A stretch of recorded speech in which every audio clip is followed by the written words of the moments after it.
வாழ்க வையகம், வாழ்க வையகம், வாழ்க வளமுடன். குரு வாழ்க, குருவே துணை. ஆதியனும் பரம்பொருள் மெய் எழுச்சி பெற்று அணுவென்ற உயிராகி அணுக்கள் கூடி மோதி இணைந்து இயங்குகின்ற நிலைமைக்கேற்ப மூலகங்கள் பலவாகி அவை இணைந்து பேதித்த அண்ட கோடிகள் மற்றும் பிறப்பு இறப்பு இடை உணர்தல் இயக்கமாகி நீதி நெறி உணர் மாந்தராகி வாழும் நிலையுணர்ந்து தொண்டாற்றி இன்பம் காண்போம். குரு வணக்கம்.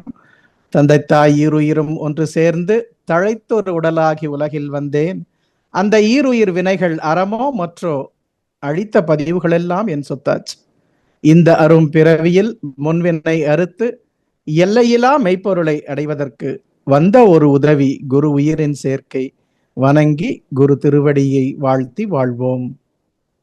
கறந்த பால் கண்ணலோடு நெய் கலந்தாற் போல சிறந்து அடியா சிந்தனையுள் தேனூறி நின்று என்ற மணிவாசகத்தின்படி இறைநிலையை இடையறாது சிந்திக்கும் அன்பர்கள் அனைவரின் உயிருக்கு உயிராய் விளங்கும் இறைநிலையை வணங்கி குடும்பத்தை கோயிலாக மாற்றுவது எப்படி என்ற பொருளில் சிறிது நேரம் சிந்திப்போம். ஆசான் அருள் தந்தை வேதாத்ரி மகரிஷி அவர்கள் நம் அனைவருக்குள்ளும் சூக்குமமாக எழுந்தருளி இன்றைய நிகழ்வை நமக்கு அருள்வாராக. கோயில்னா என்ன? கோன்னா இறைவன், அவர் இருக்கிற இல், கோ இருக்கிற இல்லு தானே இறைவன். இறைவன் இருக்கிற தெய்வம் இருக்கிற இடம் தானே கோயில். இப்போ நல்ல ஒழுக்க நெறிப்பட்ட பெண்ணுக்கு அவளது கணவன் தான் தெய்வம். குழந்தைகளுக்கு அன்னையும் பிதாவும் முன்னறி தெய்வம். மாணவர்களுக்கு ஆசிரியர்கள் தான் தெய்வம். அறநெறி காப்பவர்களுக்கு ஞானிகள் குருமார்களே தெய்வம். எல்லோருக்கும் அந்த காந்த கடவுளாகிய இறைநிலைதான் தெய்வம். இதைத்தான் நீதிநெறி விளக்கத்துல குமரகுருபரர் சொல்லுவாங்க, குலமகற்கு தெய்வம் கொடுனனே, மன்ற புதல்வர்க்கு தந்தையும் தாயும், அறவோர்க்கு அடிகளே தெய்வம், அனைவோர்க்கும் தெய்வம் இலைமுக பைம்பூன் இறை. அப்ப இந்த குடும்பம் என்பது எதற்கு கொடுக்கப்பட்டிருக்கிறது? சலித்து கொள்வதற்கா, வெறுத்து கொள்வதற்கா? இல்ல, மேம்பட்டு தன்னிறைவு அடைந்து நாம் கற்ற இந்த மனவளக்கலை கல்வியை, ஞான கல்வியை பயிற்சி பெற பயிற்றுவிக்க இறைவன் அளித்த பல்கலைக்கழகம் தான் கோயில், குடும்பம். நான் என்பதை நாம் என்றாக்கி, எனது என்பதை நமது என்று ஒருமையை பன்மையாக்கி மகிழ்வதுதான் குடும்ப வாழ்வு எனும் உயர் நெறியாகும். இந்த வாழ்க்கையை வெறுக்காது ஒதுக்காது வாழ்வாங்கு வாழ்ந்தால்தான் வையத்துள் வாழ்வாங்கு வாழ்பவன் தான் வானுரையில் தெய்வத்துள் வைக்கப்படும். அப்ப இந்த குடும்ப வாழ்வே யோக வாழ்வு தான். இப்ப யோகத்துல எப்படி அஷ்டாங்க யோகத்துல இயமம் நியமம்னு சொல்றோமோ, இல்வாழ்வோர் பின்பற்றக்கூடிய செந்நெறிகளிலே தலை சிறந்து விளங்குபவை கூட இயமம் நியமம் என்று இரண்டு பகுதிகள் உண்டு. அதிவீரராம பாண்டியன் எழுதிய காசி காண்டத்திலிருந்து இந்த செய்தி இருக்கு. அதுல என்னது? இயமம் தன்னுயிர் போல மண்ணுயிர்களை காத்தல். பிற உயிர்களை அப்புறம் காக்கலாம், குடும்பத்துக்குள்ள இருக்கிற உயிர்களையும் தன்னுயிர் போல் காக்கணும் இல்லைங்களா? அதற்கு என்ன வேணும்? பொறுமை. நம்மள மாதிரியே எல்லாரும் இருப்பாங்களா? ஒரே விரல் மாதிரி எல்லா விரலும் இருந்தா எந்த வேலையும் செய்ய முடியாது. வேறுபட்டதுதான் இணைந்திருக்கும், அதுதான் குடும்பம். அப்போ அங்கேதான் பொறுமையை பயிற்சி செய்ய நமக்கு வாய்ப்பு. பொய்யாமை, இன்சொல். நமக்கு நல்லா தெரியும் திருக்குறள், நம்மள மாதிரி பேசுறவங்க யாருமே இல்ல. இனிய உளவாக இன்னாத கூறல் கனி இருப்ப காய் கவர்ந்தற்றுன்னு வெளியில எல்லாம் அலுவலகங்கள்ல பணிபுரிகிற இடத்துல எல்லாம் இனிமையா பேசுறோம். ஆனால் நமது வினையின் பயனாக அனுபவிக்க நம்மை சுற்றி இருக்கிற உறவு நட்புகளிலே நாம் இன்சொல்லை பயன்படுத்துகிறோமா என்பதை மீண்டும் மீண்டும் நாம சிந்திக்கணும். அப்போ நம்ம இன்சொல், வாய்மை, ஐம்புலன்களை அடக்குதல், உயர்ந்த விஷயங்களை சிந்தித்தல், அதான் சிறியன சிந்தியாமைன்னு சொல்லுவாங்க. அல்ப விஷயங்கள் எல்லாம் சிந்தனை செலுத்தக்கூடாது. கொல்லாமை ஆகிய இந்த 8 அங்கங்களும் தான் இல்லறத்தாருக்கான இயமம். இயமம் அன்புறு நியமம் எனும் இரண்டில் இயமம் உயிர் புறந்திடல், பொறை பொய்யொழிதல், இன்புற மொழி, மெய்ப்பயில் புலன் தகைதல், மேன்மை பண்ணும் வெம் படுகொலைகள் செய்த செயல் ஒழிந்திடல், செலவுடன் இவை சிறந்ததென தெரியல். காசி காண்டத்துல சொல்லுது. அப்ப இல்லறத்திற்கான நியமம் என்ன? யாகம், மௌனம், புண்ணிய தீர்த்த நீராடுதல், வேத பாராயணம். நமக்கு என்ன வேதம்? பிரம்மஞான தமிழ் மறை வனவளக்கலை வேத பாராயணம், பெருமை பொருந்திய தவம், விரதம், நல்லார் இணக்கம், அல்லதை விட்டு உள்ளதை உணர்ந்து நல்லதை செய்ய வேண்டும். அப்ப நல்லாருடன் தான் இணங்க வேண்டும். சுத்தம், புறந்தூய்மை நீரான் அமையும், அகந்தூய்மை வாய்மையால் காணப்படும். அப்ப சுத்தம் ரொம்ப முக்கியம். எல்லாவற்றையும் தருதல். இந்த 9 இல்லறத்தோர்க்கான நியமம்னு சொல்லுவாங்க. நீதிசால் நியமம் அதும் மோனம், நீர் புனல் படிதல், ஓதல், மாதவ விரதம், ஓவராது உணவொழிதல், தீதிலாரோடும் இனிது சேர்தல், மேவிய சௌசம் யாதும் ஈகுதல், இவைகள் யாவுமாம் எனும் மறைகள். அப்ப இந்த ஆலயம் கோயில்னா அங்க நித்திய கர்மங்கள் செய்யப்படுது, காலையிலிருந்து உச்சி காலம் வரைக்கும், அர்த்தசாம பூஜை வரைக்கும். இப்ப இங்க என்ன செய்யணும்? குடும்பத்துல அதிகாலையில் நித்திரை விட்டெழிந்து தனது வழிபடு கடவுளை சிந்தித்து அறம் பொருட்களை ஆராய்ந்து பார்த்து மாதா பிதாக்களை வந்திக்க வேண்டும். இதான் ஆச்சாரக்கோவை சொல்லுது. வைகரை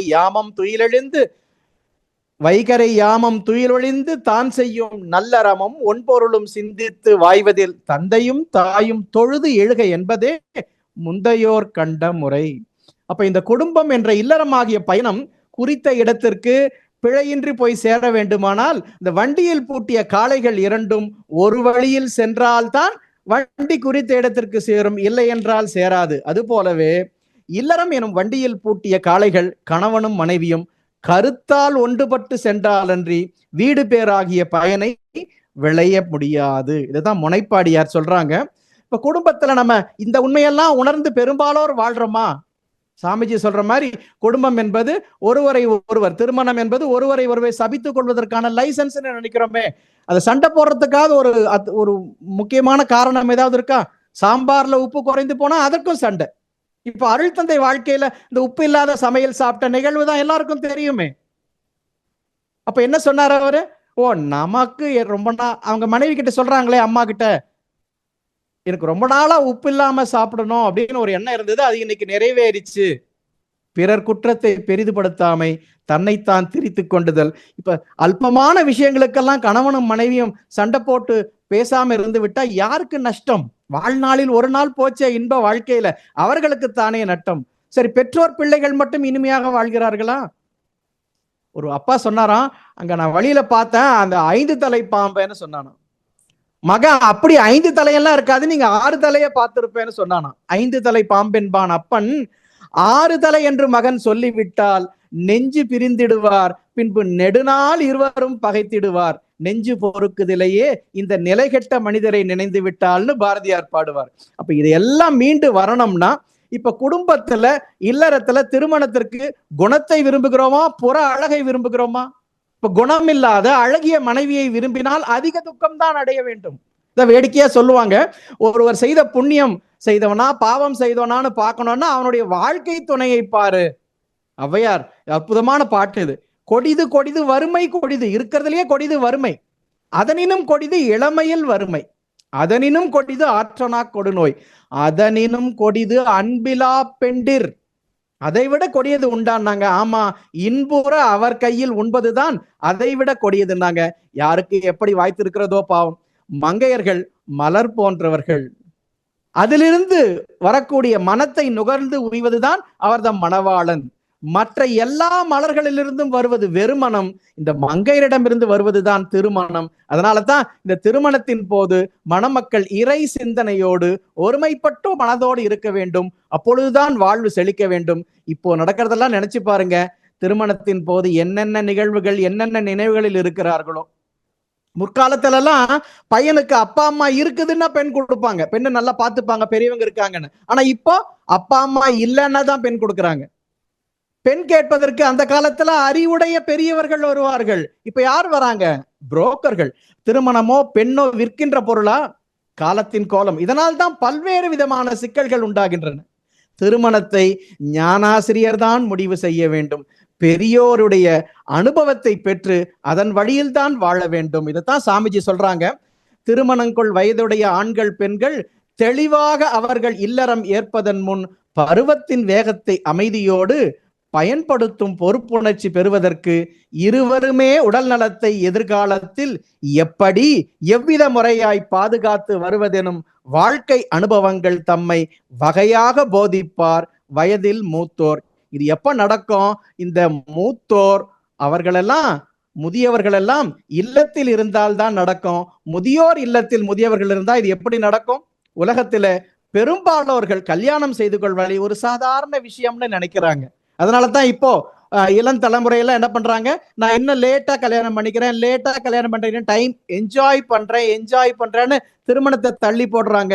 அப்புறம் திருமணம் நடக்கும்போது அவர்களுடைய வயதும் உடல்நிலையும் எதையுமே அனுபவிப்பதற்கு உதவியாக இருப்பதில்லை. ஆகவே திருமணம் என்பது இம்மைக்கும் மறுமைக்கும் இன்பத்தை தரும் சிறந்த சாதனம் என்பதை பெரும்பாலோர் உணர்வதில்லை. இந்த திருமணத்துக்கு தயாராகக்கூடிய காலம்தான் அதற்கு முன்மை காலமான பிரம்மச்சரியம், இளமை நோன்பு. அப்ப அந்த காலத்துல, இளமை நோன்பு என்ற காலத்துல இன்னைக்கு எப்படி வாழ்கிறார்கள் நினைக்கவே நெஞ்சம் நடுங்குகிறது. இப்ப நாங்கெல்லாம் பழைய காலத்து ஆளுங்கன்னு சொன்னாலும் பழமை என்பது ஒதுக்கக்கூடியதா? இந்த காலத்துல நாகரிகம் என்ற பெயர்ல, பழக்கத்துல, நட்பொழுக்கத்துல எப்படியோ வாழ்கிறார்கள். மிகுந்த விழிப்பு நிலை வேண்டும். முற்காலத்திலே விதிக்கப்பட்ட கட்டுப்பாட்டு முறைகள் எப்படி இருந்துச்சுன்னா, தாய் சகோதரி எவ்வளவு நெருங்கிய உறவுகளா இருந்தாலும் பிரம்மச்சாரி தனித்த இடத்தில் அவர்களுடன் வசிக்க கூடாது. அந்த காலத்திலேயே அப்படி சொன்னாங்கன்னா, இப்போ இன்னைக்கு பிறரிடம் பழகும் போது எப்படி இருக்க வேண்டும்? அதுவும் நெருங்கிய ரத்த சம்பந்த உறவுகளிடமே இவ்வளவு விழிப்பா இருக்கணும்னா, இன்னைக்கு பிறரிடம் பழகும் போது எப்படி இருக்க வேண்டும்? இதுக்கு குருமார்கள் சொல்லுவாங்க, உடல் தீண்டிய வேண்டியதில்லை, ஆனால் உள்ளம் தீண்டி விடுமே. எண்ணத்தில் வந்து விட்டால் எப்படி இருக்கும்? அதற்குத்தான் அருள் தந்தை அவர்கள் ஆண் பெண் நட்பொழுக்கத்திலே மிக மிக மிக உயரிய கட்டுப்பாடுகளை விதித்திருக்கிறார்கள். தம்பதிகள் அல்லாமல் ஆண்கள் பெண்கள் தனித்து மறுபாலோரோடு இருக்க மாட்டார். வம்பெதுவும் வாழ்க்கையிலே நேராது. ரொம்ப தப்பு நடக்கும் நினைக்க வேண்டியதில்லை. வரம்பு கட்டும் ஒழுக்கம் இது ஆய்ந்து பாரீர். அப்ப எப்பத்தான் பேசுறது? கும்பலாக பலர் குழுமி இருக்கும் போது கொள்கைகளை, கருத்துக்களை ஆணும் பெண்ணும் தெம்புடனே பரிமாறிக்கொள்ளலாகும். எங்கே? சிறப்பான ஒழுக்கத்தின் உயர்வில் நின்று. இன்றைக்கு கணவன் மனைவியோ ஒத்த துணையுடையவர்கள் மட்டும்தான் பேசிக் கொள்கிறார்களா? நேரிலோ போனிலோ எத்தனை சோசியல் மீடியா இருக்கு? ஒத்த உறவுகளிடம் பேசுவதை விட இந்த பிறரிடம் தேவையில்லாத விஷயங்களை ஷேர் பண்ணிக்கிறது தான் ரொம்ப அதிகமா இருக்கு. அதுலதான் இத்தனை துன்பங்கள் இருக்கு. அப்ப இம்மாதிரியான கட்டுப்பாடுகள் தேவையா? வாழ்வை வளப்படுத்துவதற்குத்தான். பறக்கின்ற பட்டத்திற்கு பிடித்து இருக்கின்ற நூல் அதை அடிமைப்படுத்த அல்ல, அது பறப்பதை கட்டுப்படுத்த. ஆற்றின் இருபுறமும் உள்ள கரை ஆற்றிற்கு உதவுகின்ற கரையே தவிர அது உதவாத கரை இல்லை. அப்படி நமக்கு இந்த கட்டுப்பாடுகள் இல்லாத விட்டால் நாமும் உதவாக்கரை ஆகி விடுவோம். ஞாபகம் வைத்துக்கணும். இதனாலதான் சாமிஜி சொன்னாங்க, ஏன் இது இயற்கையினுடைய வேகம், காந்த திணிவு. மேட்டினிலே கொட்டும் நீர் பள்ளம் ஓடும். யாரும் பிடிச்சி தள்ள வேண்டியதில்லை. மேனோக்கி எரிந்த பொருள் பூமி கவ்வும். நாட்டி வைத்த கொம்பினிலோ மரத்தினிலோ போய் நட்புடனே கொறிவகைகள் சூற்றிக்கொள்ளும். நாட்டி வைத்த கொம்பினிலே மரத்தினிலே போய் நட்புடனே கொடிவகைகள் சுற்றி கொள்ளும். சேட்டையாம் வாலிபத்தில் ஆண் பெண் உள்ளம் சேர்ந்து ஒன்ற உடலனைய ஆர்வம் கொள்ளும். இயற்கை. கூட்டுறவால் எப்பொருளும் தன்மை மாறும். குணங்கள் எல்லாம் இயற்கையிலே அமைந்ததாகும். ஒரு முறை தவறிவிட்டால் அது திருத்தி கொள்ள முடியக்கூடிய தவறா? இப்ப இந்த கற்புன்னு சொல்றமே, பெண்களுக்கு மட்டுமா? இல்ல, பாரதியார் சொன்னார், கற்பு நிலை என்று சொல்ல வந்தால் இரு கட்சிக்கும் அகுதை பொறுவில் வைப்போம். ஆனால் ஏதேனும் தவறிவிட்டால் சத்புத்திரன் போல் அவன் உலாவ. இதுதான் சாமிஜி சொன்னாங்களே, கற்பதனை காப்பாற்ற இருபாலாருக்கும் கடமை பொதுவே. எனினும் தவறிவிட்டால் அற்புதமாம் இயற்கையிலே அமைந்த இயற்கையதன் ஆட்சி மேன்மை ஆணை விட்டு பெண்ணுக்கே சின்னம் வைக்கும். இதுல பெண்ணடிமை ஆணடிமை என்றும் அல்ல. பாதுகாத்து கொள்ள வேண்டியது நம்முடைய கடமை. நம்ம குழந்தைங்க தானே. அப்போ ரொம்ப எச்சரிக்கையா எதுக்குங்க இருக்கணும்? விறகு வாங்குறோம் எரிப்பதற்குத்தான். அப்ப நெருப்பின் பக்கத்திலேயே வச்சிருவாங்களா? விறகதனை வாங்குகின்றோம் எரிப்பதற்கே. வேண்டிய போதல்லாது நெருப்பின் பக்கம் மறதியினாலும் வையோம். அதுபோல ஆண் பெண் மனமாக முன் நெருங்க விடக்கூடாது. துறவு மனப்பான்மையுடன் வாழ்வதற்கு சூழ்நிலைகள் அமைந்திடினும் வரம்பு மீறி பிறருடனே ஆண் பெண்கள் நட்பு ஆகா. பிழை இல்லை, தொழில் வயது தக்கதானால். தொழிலோ வயதோ அதற்கு ஏற்றதாக அமையுமானால் பிழை இல்லை. ஏன் இவ்வளவு நம்ம வலியுறுத்தி சொல்ல வேண்டியதா இருக்குது? இன்னைக்கு பெற்றாரும் உற்றாரும் சமுதாயம் ஒப்புக்கொள்ளக்கூடிய அளவிலே எந்த நட்பு முறை அமைந்தாலும் அது நலமே பயக்கும். ஆனால் இதற்கு மாறாக ஒழித்து மறைத்து கறந்து செய்யக்கூடிய உறவுகள் எல்லாம் அது மாறுபட்ட விளைவையே நல்கும். அதைத்தான் சாமிஜி நல்வாழ்வுக்கு ஏற்ற நட்பு முறையாக வகுத்து கொடுத்திருக்கிறாங்க. இன்னைக்கு குடும்பத்தில் இருக்கிற சிக்கல்கள் பெரும்பாலும் பெண் பிள்ளையை பெற்றவர்கள் வயிற்றில் நெருப்பை கட்டி கொண்டுதானே இருக்கிறார்கள். அதற்குத்தான் இவ்வளவு சொல்ல வேண்டியதா இருக்கிறது. உற்றார்கள் பெற்றோர்களும் மனம் பொத்த சமூகம் ஏற்ற ஒழுக்கமும் சூழ்நிலைக்கு இசைந்த ஆண் பெண் நட்பு வற்றாத ஒளிர்காந்த விளக்கினுள்ளே வந்தினையும் இருவித மின் கம்பிகள் போல. அது சரியா இருந்தா பரவாயில்ல, இல்லையா ஷார்ட் சர்க்கியூட் ஆயிடும். சற்றேனும் களங்கமிலா நலம் பயக்கும். சன்மார்க்க நட்பொழுக்கம் இதுவே ஆகும். மற்றான முறை நட்பு அக்கம்பிகள் போம் மத்தியிலே ஒன்றிற்ற விளைவை ஒக்கும். எவ்வளவு விழிப்பா சாமிஜி சொல்லியிருக்காங்க பாருங்க. அப்ப நம்ம எல்லாமே அரேஞ்சு தானா? நாங்கெல்லாம் சுய காலில் நிக்கிறோம், சுயமா சம்பாதிக்கிறோம், எங்கள் விருப்பத்திற்கு வாழ்க்கையை அமைத்து கொள்ள கூடாதா? காதல் திருமணம் எல்லாம் வேண்டாம்னு சொல்லல. ஆனா இன்றைக்கு இருக்கிற இந்த வேகமான உலகத்துல இம்மெச்சூரிட்டி, இன்ஃபாக்சுவேஷன்ல இருக்கிற இந்த பெண் பிள்ளைகள் எது அன்பு, எது உண்மை காதல் என்ற அந்த புரிதல் இருக்கிறதா? ஆண் பிள்ளைகளுக்கோ பெண் பிள்ளைகளுக்கோ மாய வலையில் வீழ்ந்துதானே மலைக்கின்றார்கள். இதுதான் மனம் போன போக்கெல்லாம் போக வேண்டாம், எது உறவுன்னு தெரியாம மாற்றாரை உறவென்று நம்ப வேண்டாம்னு சிறு பிள்ளைகளுக்கே நமக்கு பாடமா சொல்லி வச்சாங்க உலக நீதியில. நாம் படித்தோமோ இல்லையோ அதை காதுல வாங்கி இந்த காதல விட்டுட்டோம். சாமிஜி இந்த நாடக காதல் எப்படியெல்லாம் மயக்குகிறதுன்னு சொல்லியிருக்காங்க பாருங்க. கற்பனை, ஏமாற்றம், அனுபவம் எப்படி இருக்குது? உள்ளத்தில் எழும் இயற்கை வேகத்தாலும் உலக இயல்பறியா பருவத்தாலும். அந்த சமயத்துல எல்லாமே தனக்கு தெரியும், மற்றவர்களுக்கு எதுவுமே தெரியாதுன்ற எண்ணம் வந்துருது. கள்ளத்தின் வலையினிலே சிக்கி உண்மை காதல் என்று எண்ணி பிறர் சூழ்ச்சி எனும் வெள்ளத்தில் வீழ்வார், வீண் பழியும் கொள்வார். விளைவு அவர் வாழ்நாள் முழுவதும் நீரும். தெள்ளத்தான் தெளிந்தானும் பின் அதற்கு பின்னாடி தெள்ளத்தான் தெளிந்தாலும் என் செய்வார்? திருத்தி நலம் காண ஒல்லா தவறு அன்றோ. இதை பெற்றவர்கள் உணர வேண்டும். பிள்ளைகளுக்கு இளமையிலிருந்தே நமது பயிற்சி முறைகளை சொல்லிக் கொடுத்து வளர்க்க வேண்டும். அப்பதான் குடும்பம் குடும்பமாக இருக்கும். இப்ப தெய்வீக உறவு தான் காதல். காதல உண்மை காதல் அற்புதமான விஷயம். உண்மை காதலை உணர்ந்து வாழ எல்லோருக்குமா வாய்க்கிறது? எல்லோருக்குமா அந்த தெளிவு இருக்கிறது? முதுமை பெற்ற காதல் என்றால் முதுமை வரை கூட வடும்னு சொன்னாங்களே, அது எல்லாருக்குமா இருக்குது? இதுதான் திருவள்ளுவர் சொன்னாரு, மலரினும் மெல்லிது காமம், ஆனால் சிலர் அதன் செவ்வி தலைப்படுவார் அப்படின்னு சொன்னாங்க பாருங்க. இப்ப உண்மை காதல்னா அறுவை நிலையா இயங்கும் அறிவின் எல்லை அவ்வப்போ ஒரு பொருளின் தொடர்பு கொண்டு மறுவி நிற்கும் நிலைகளை சொற்குறிப்பால் காட்ட மாற்று பெயர்கள் பல உண்டு.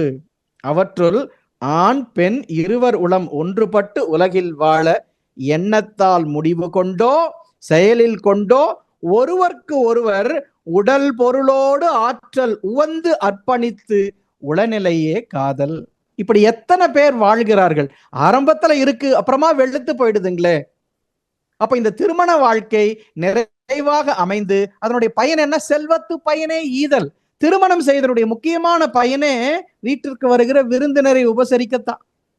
இதான் சிலப்பதிகாரத்துல கண்ணகி சொல்ற மாதிரி இளங்கோவடிகள் எழுதியிருப்பாங்க. அவர் கோவலன் விட்டு போன உடனே அவங்க திரும்ப வராங்களாம், சொல்றாங்களா, நீங்க போனா செல்வம் போச்சே, நான் வருத்தப்படல, அறவோர்க்கு அளித்தலும் அந்தனர்க்கு ஓம்பலும், அறவோர்க்கு அளித்தலும் அந்தனர் ஓம்பதும் துறவோர்க்கு எதிர்தலும் தொல்லோர் சிறப்பின் விருந்து எதிர்கோடலும் இழந்த எண்ணெய். அப்ப இல்லறத்தின் பயன் என்ன? விருந்தோம்பல். இந்த ஒரு மலர் இருக்கு அனிச்சம்னு, அது மோந்து பார்த்தா வாடி போயிடுமா? அதாவது மோந்து பார்த்தா வாடி போகும், முகம் சுழித்து பார்த்தாலே விருந்து என்ற மலர் வாடி போயிடுமா? மோப்ப குழையும் அனிச்சம் முகந்திருந்து நோக்க குழையும் விருந்து.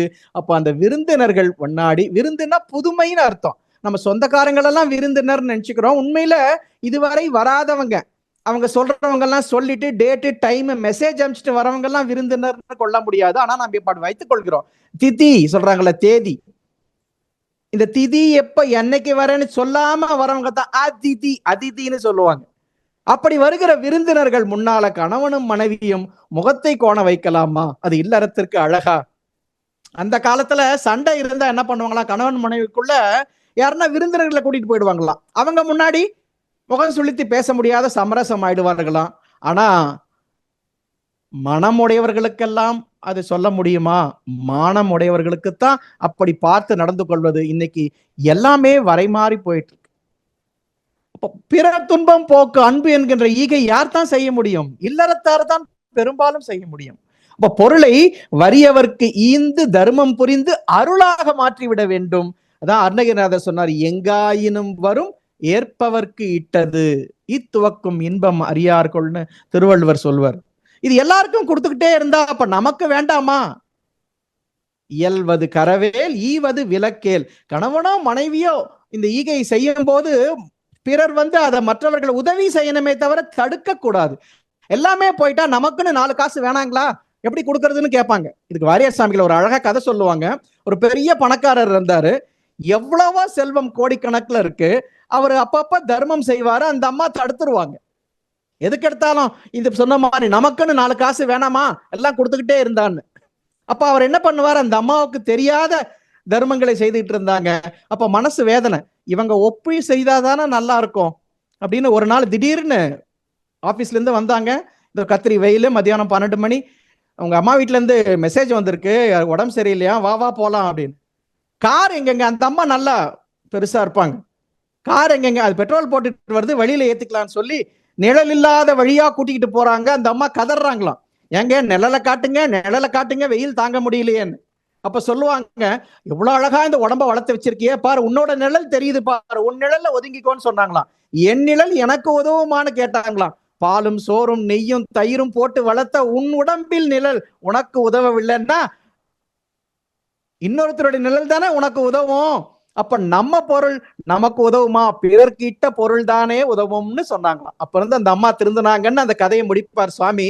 இது கந்தர் அலங்காரத்துல வருகிற பாட்டு. வையிற் கதிர் வடிவேலோனை வாழ்த்தி வரிஞர்க்கு என்றும் நொய்யில் பிளவள வேணும் பகிழ்வீன்கள், நொய்யில் பிளவள வேணும் உங்கட்கு இங்கன் வெய்யிற்கு ஒதுங்க உதவா உடம்பின் வெறுநிழல் போல் கையிற் பொருளும் உடவாது காணும் கதை வெளிக்கே.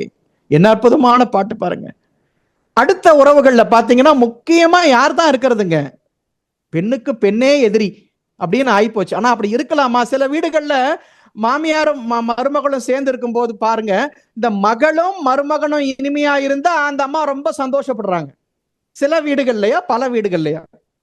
ஆனா மகனும் மருமகனும் இனிமையா பேசிட்டு இருந்தா அவங்களுக்கு எரிச்சல் வருது.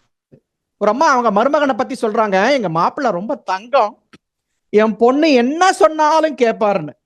அதே அம்மா தன் மருமகளை பத்தி சொல்றாங்க, என் மருமக என் பையனுக்கு என்ன மருந்து வச்சாலோ தெரியல, அவ சொல்றபடியெல்லாம் ஆடுறான்னு. என்ன முரண்பாடு, என்ன பிரச்சனை? அன்புன்றது ஒண்ணு இல்ல. ஒரு விருப்பம் இருந்தா அவங்க மேலேயோ நமக்கு குற்றம் தெரியாது, வெறுப்பு இருந்தா அங்க குணம் தெரியாது. இதுதான் அறநெறி சாரத்துல சொல்லுவாங்க, காய்தல் உவத்தல் இன்றி ஒரு பொருட்கண் ஆய்தல் அறிவுடையார் கண்ணதே. வெறுப்பு காய்வதன் கண், வெறுப்பு இருந்துச்சுன்னு வச்சுக்கோங்க, உற்ற குணம் தோன்றாதாகும். அங்க அன்பு விருப்பம் இருந்ததுன்னா உவப்பதன் கண் குற்றமும் தோன்றா கெடும். நம்ம இந்த விருப்பு வெறுப்பு எனும் சுழலின் அலை மனத்தை ஒழித்து பேலன்ஸ்டு மைண்டா இருக்கணும், நேர்நிறை உறவா இருக்கணும். அப்படி இருக்கும் போதுதான் நம்ம யாரையுமே அன்போட, முக்கியமா குடும்ப வாழ்க்கையை இனிமையா வாழ முடியும். ஒரு அருமையான பழமொழி சொல்லுவாங்க, ஊரான் பிள்ளையை ஊட்டி வளர்த்தா தன் பிள்ளை தானே வளரும்னு சொல்லி. இதுக்கு கூட வாரியார் சாமி சொல்லுவாங்க, தன் பிள்ளை என்பது தான் பெற்ற பிள்ளை, ஊரார் பிள்ளை என்பது தனக்கு வந்த மருமகள். அப்ப ஊரார் பிள்ளை ஆகிய தன் மருமகளை பராமரித்து அன்பு காட்டி தன் பெண் போல் வளர்த்தால் தன் பிள்ளை வேற இடத்துக்கு போய் வாழ்கிறாளே மகள், அவள் தானே வளரும். இதையெல்லாம் எவ்வளவோ மகான்கள் சொல்லி இருக்கிறாங்க. இதை கடைபிடிக்கணும், அப்பதான் குடும்பம் கோயிலாக இருக்கும். இந்த பெண் கொடுத்து பெண் வாங்குறது தான் ரொம்ப உண்மையான மேன்மையான உறவுன்னு சொல்லுவாங்க. பந்தம்னா உறவு, சம்னா நல்லன்னு சொல்லுவாங்க, சம்பந்தம்னா நல்ல உறவு. ஆனா இப்ப சம்பந்தின்னா சொல்றாங்க, சம்மந்தி நல்ல குரங்குன்னு சொல்றாங்க. வார்த்தையிலேயே தெரியுது அவங்களுடைய மனநிலை. என்ன பண்ணலாம்? இப்ப இந்த தியாகம் சந்நியாசம் என்பதெல்லாம் நம்ம சமய முறைகள்ல பெண்களுக்கு கொடுக்க மாட்டாங்க. ஏன்னா இயற்கையிலேயே அவங்க தியாகிகள் தான். சம்னா நன்றாக, ஞாசம்னா விட்டு விடுவது. பெண்கள் நன்றாக கணவனை தவிர திருமணமாகி வரும்போது எல்லா விதமான இன்ப துன்பங்கள் சுகதுக்கங்களை விட்டுட்டு தான் வராங்க. அப்ப பெண்கள் இயற்கையிலேயே தியாகிகள் தான். அப்படி தியாகிகளாக வருகின்ற அந்த பெண்களை எத்தனை ஆண் மக்கள் மதித்து வளர்க்கிறார்கள், அனுமதிக்கிறார்கள், நம்மளே பாருங்க. தேவர்கள் பெரியோர்களுக்கு நடுவே அக்னி சாட்சியாக உன்னை அறம்பொருள் இன்பத்தில் என்றும் தொடர்ந்து அனுசரிப்பேர் என்று கைப்பிடித்து மனம் செய்து கொன்ற மனைவியை காப்பாற்றாவிடில் ஆண் மக்கள் என்று சொல்வதிலே என்னதான் பெருமை இருக்க முடியும்? குடும்பத்திலே எத்தனையோ இன்னல்கள் வந்தாலும் இடையிடையே வரத்தான் செய்யும், நம்ம வினை தானே. அப்ப அந்த இன்னல்களை எல்லாம் தன் அறிவாலும் யுக்தியினாலும் சீர்பெற நடத்த வல்லவன் தான் ஆண்மகன். இப்ப பெரும்பாலான இடத்துல பெண்கள் தன்னுடைய குறைகளை யார்கிட்ட தான் சொல்லுவாங்க? மனைவி கிட்ட தான், கணவன் கிட்ட தானே சொல்லுவாங்க. அப்படி சொல்லும் போது அவங்களுக்கு வேற ஒண்ணும் இல்ல, பிரச்சனைகளுக்கு தீர்வெல்லாம் எதிர்பார்க்க மாட்டாங்க.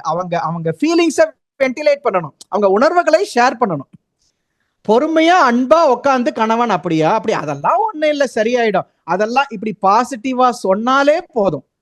பெரும்பாலான இடத்துல என்ன பண்றாங்கன்னா அங்கதான் இவங்க ஜட்ஜ்மெண்ட்டுக்கு போயிடுறாங்க கணவர்கள். அது ஏன் தெரியுமா? நீ இப்படி பண்ண, அவங்க இப்படி சொன்னாங்கன்னு. அது எரியிற நெருப்புல நெய் ஊத்துற மாதிரி தான் இருக்கும்.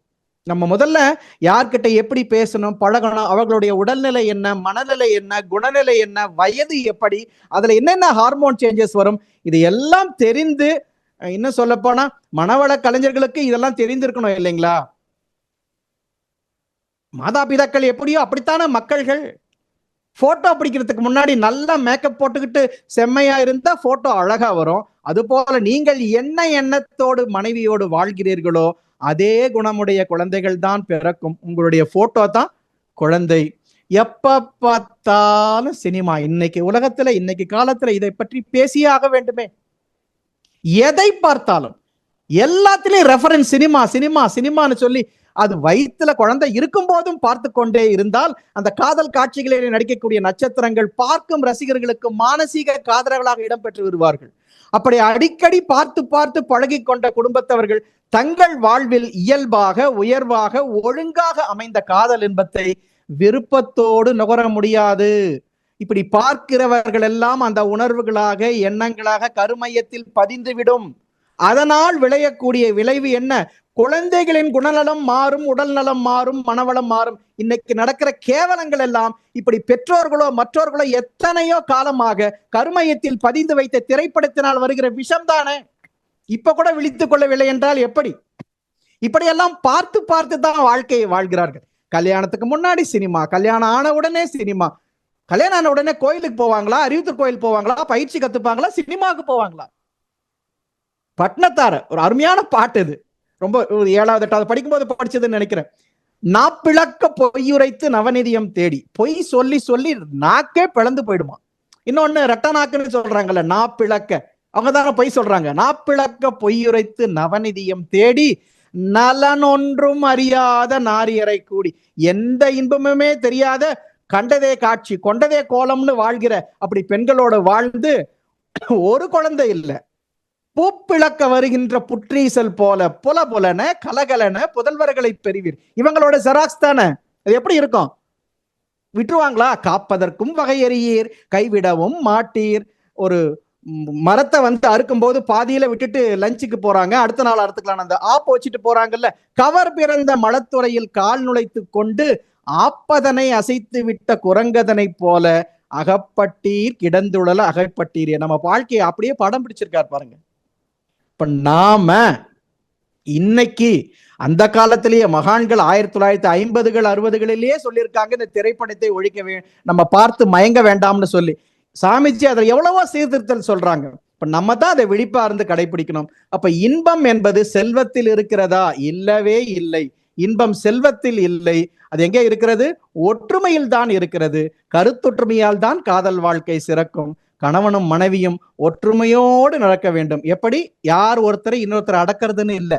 இரு கண்களும் எப்படி தங்களுக்குள் எந்த காலத்திலும் வேற்றுமையின்றி ஒன்றையே பார்க்குமோ அதுபோல் ஒத்த வாழ்க்கை வாழ வேண்டும். இதான் சிவபிரகாசர் சொல்லுவாங்க.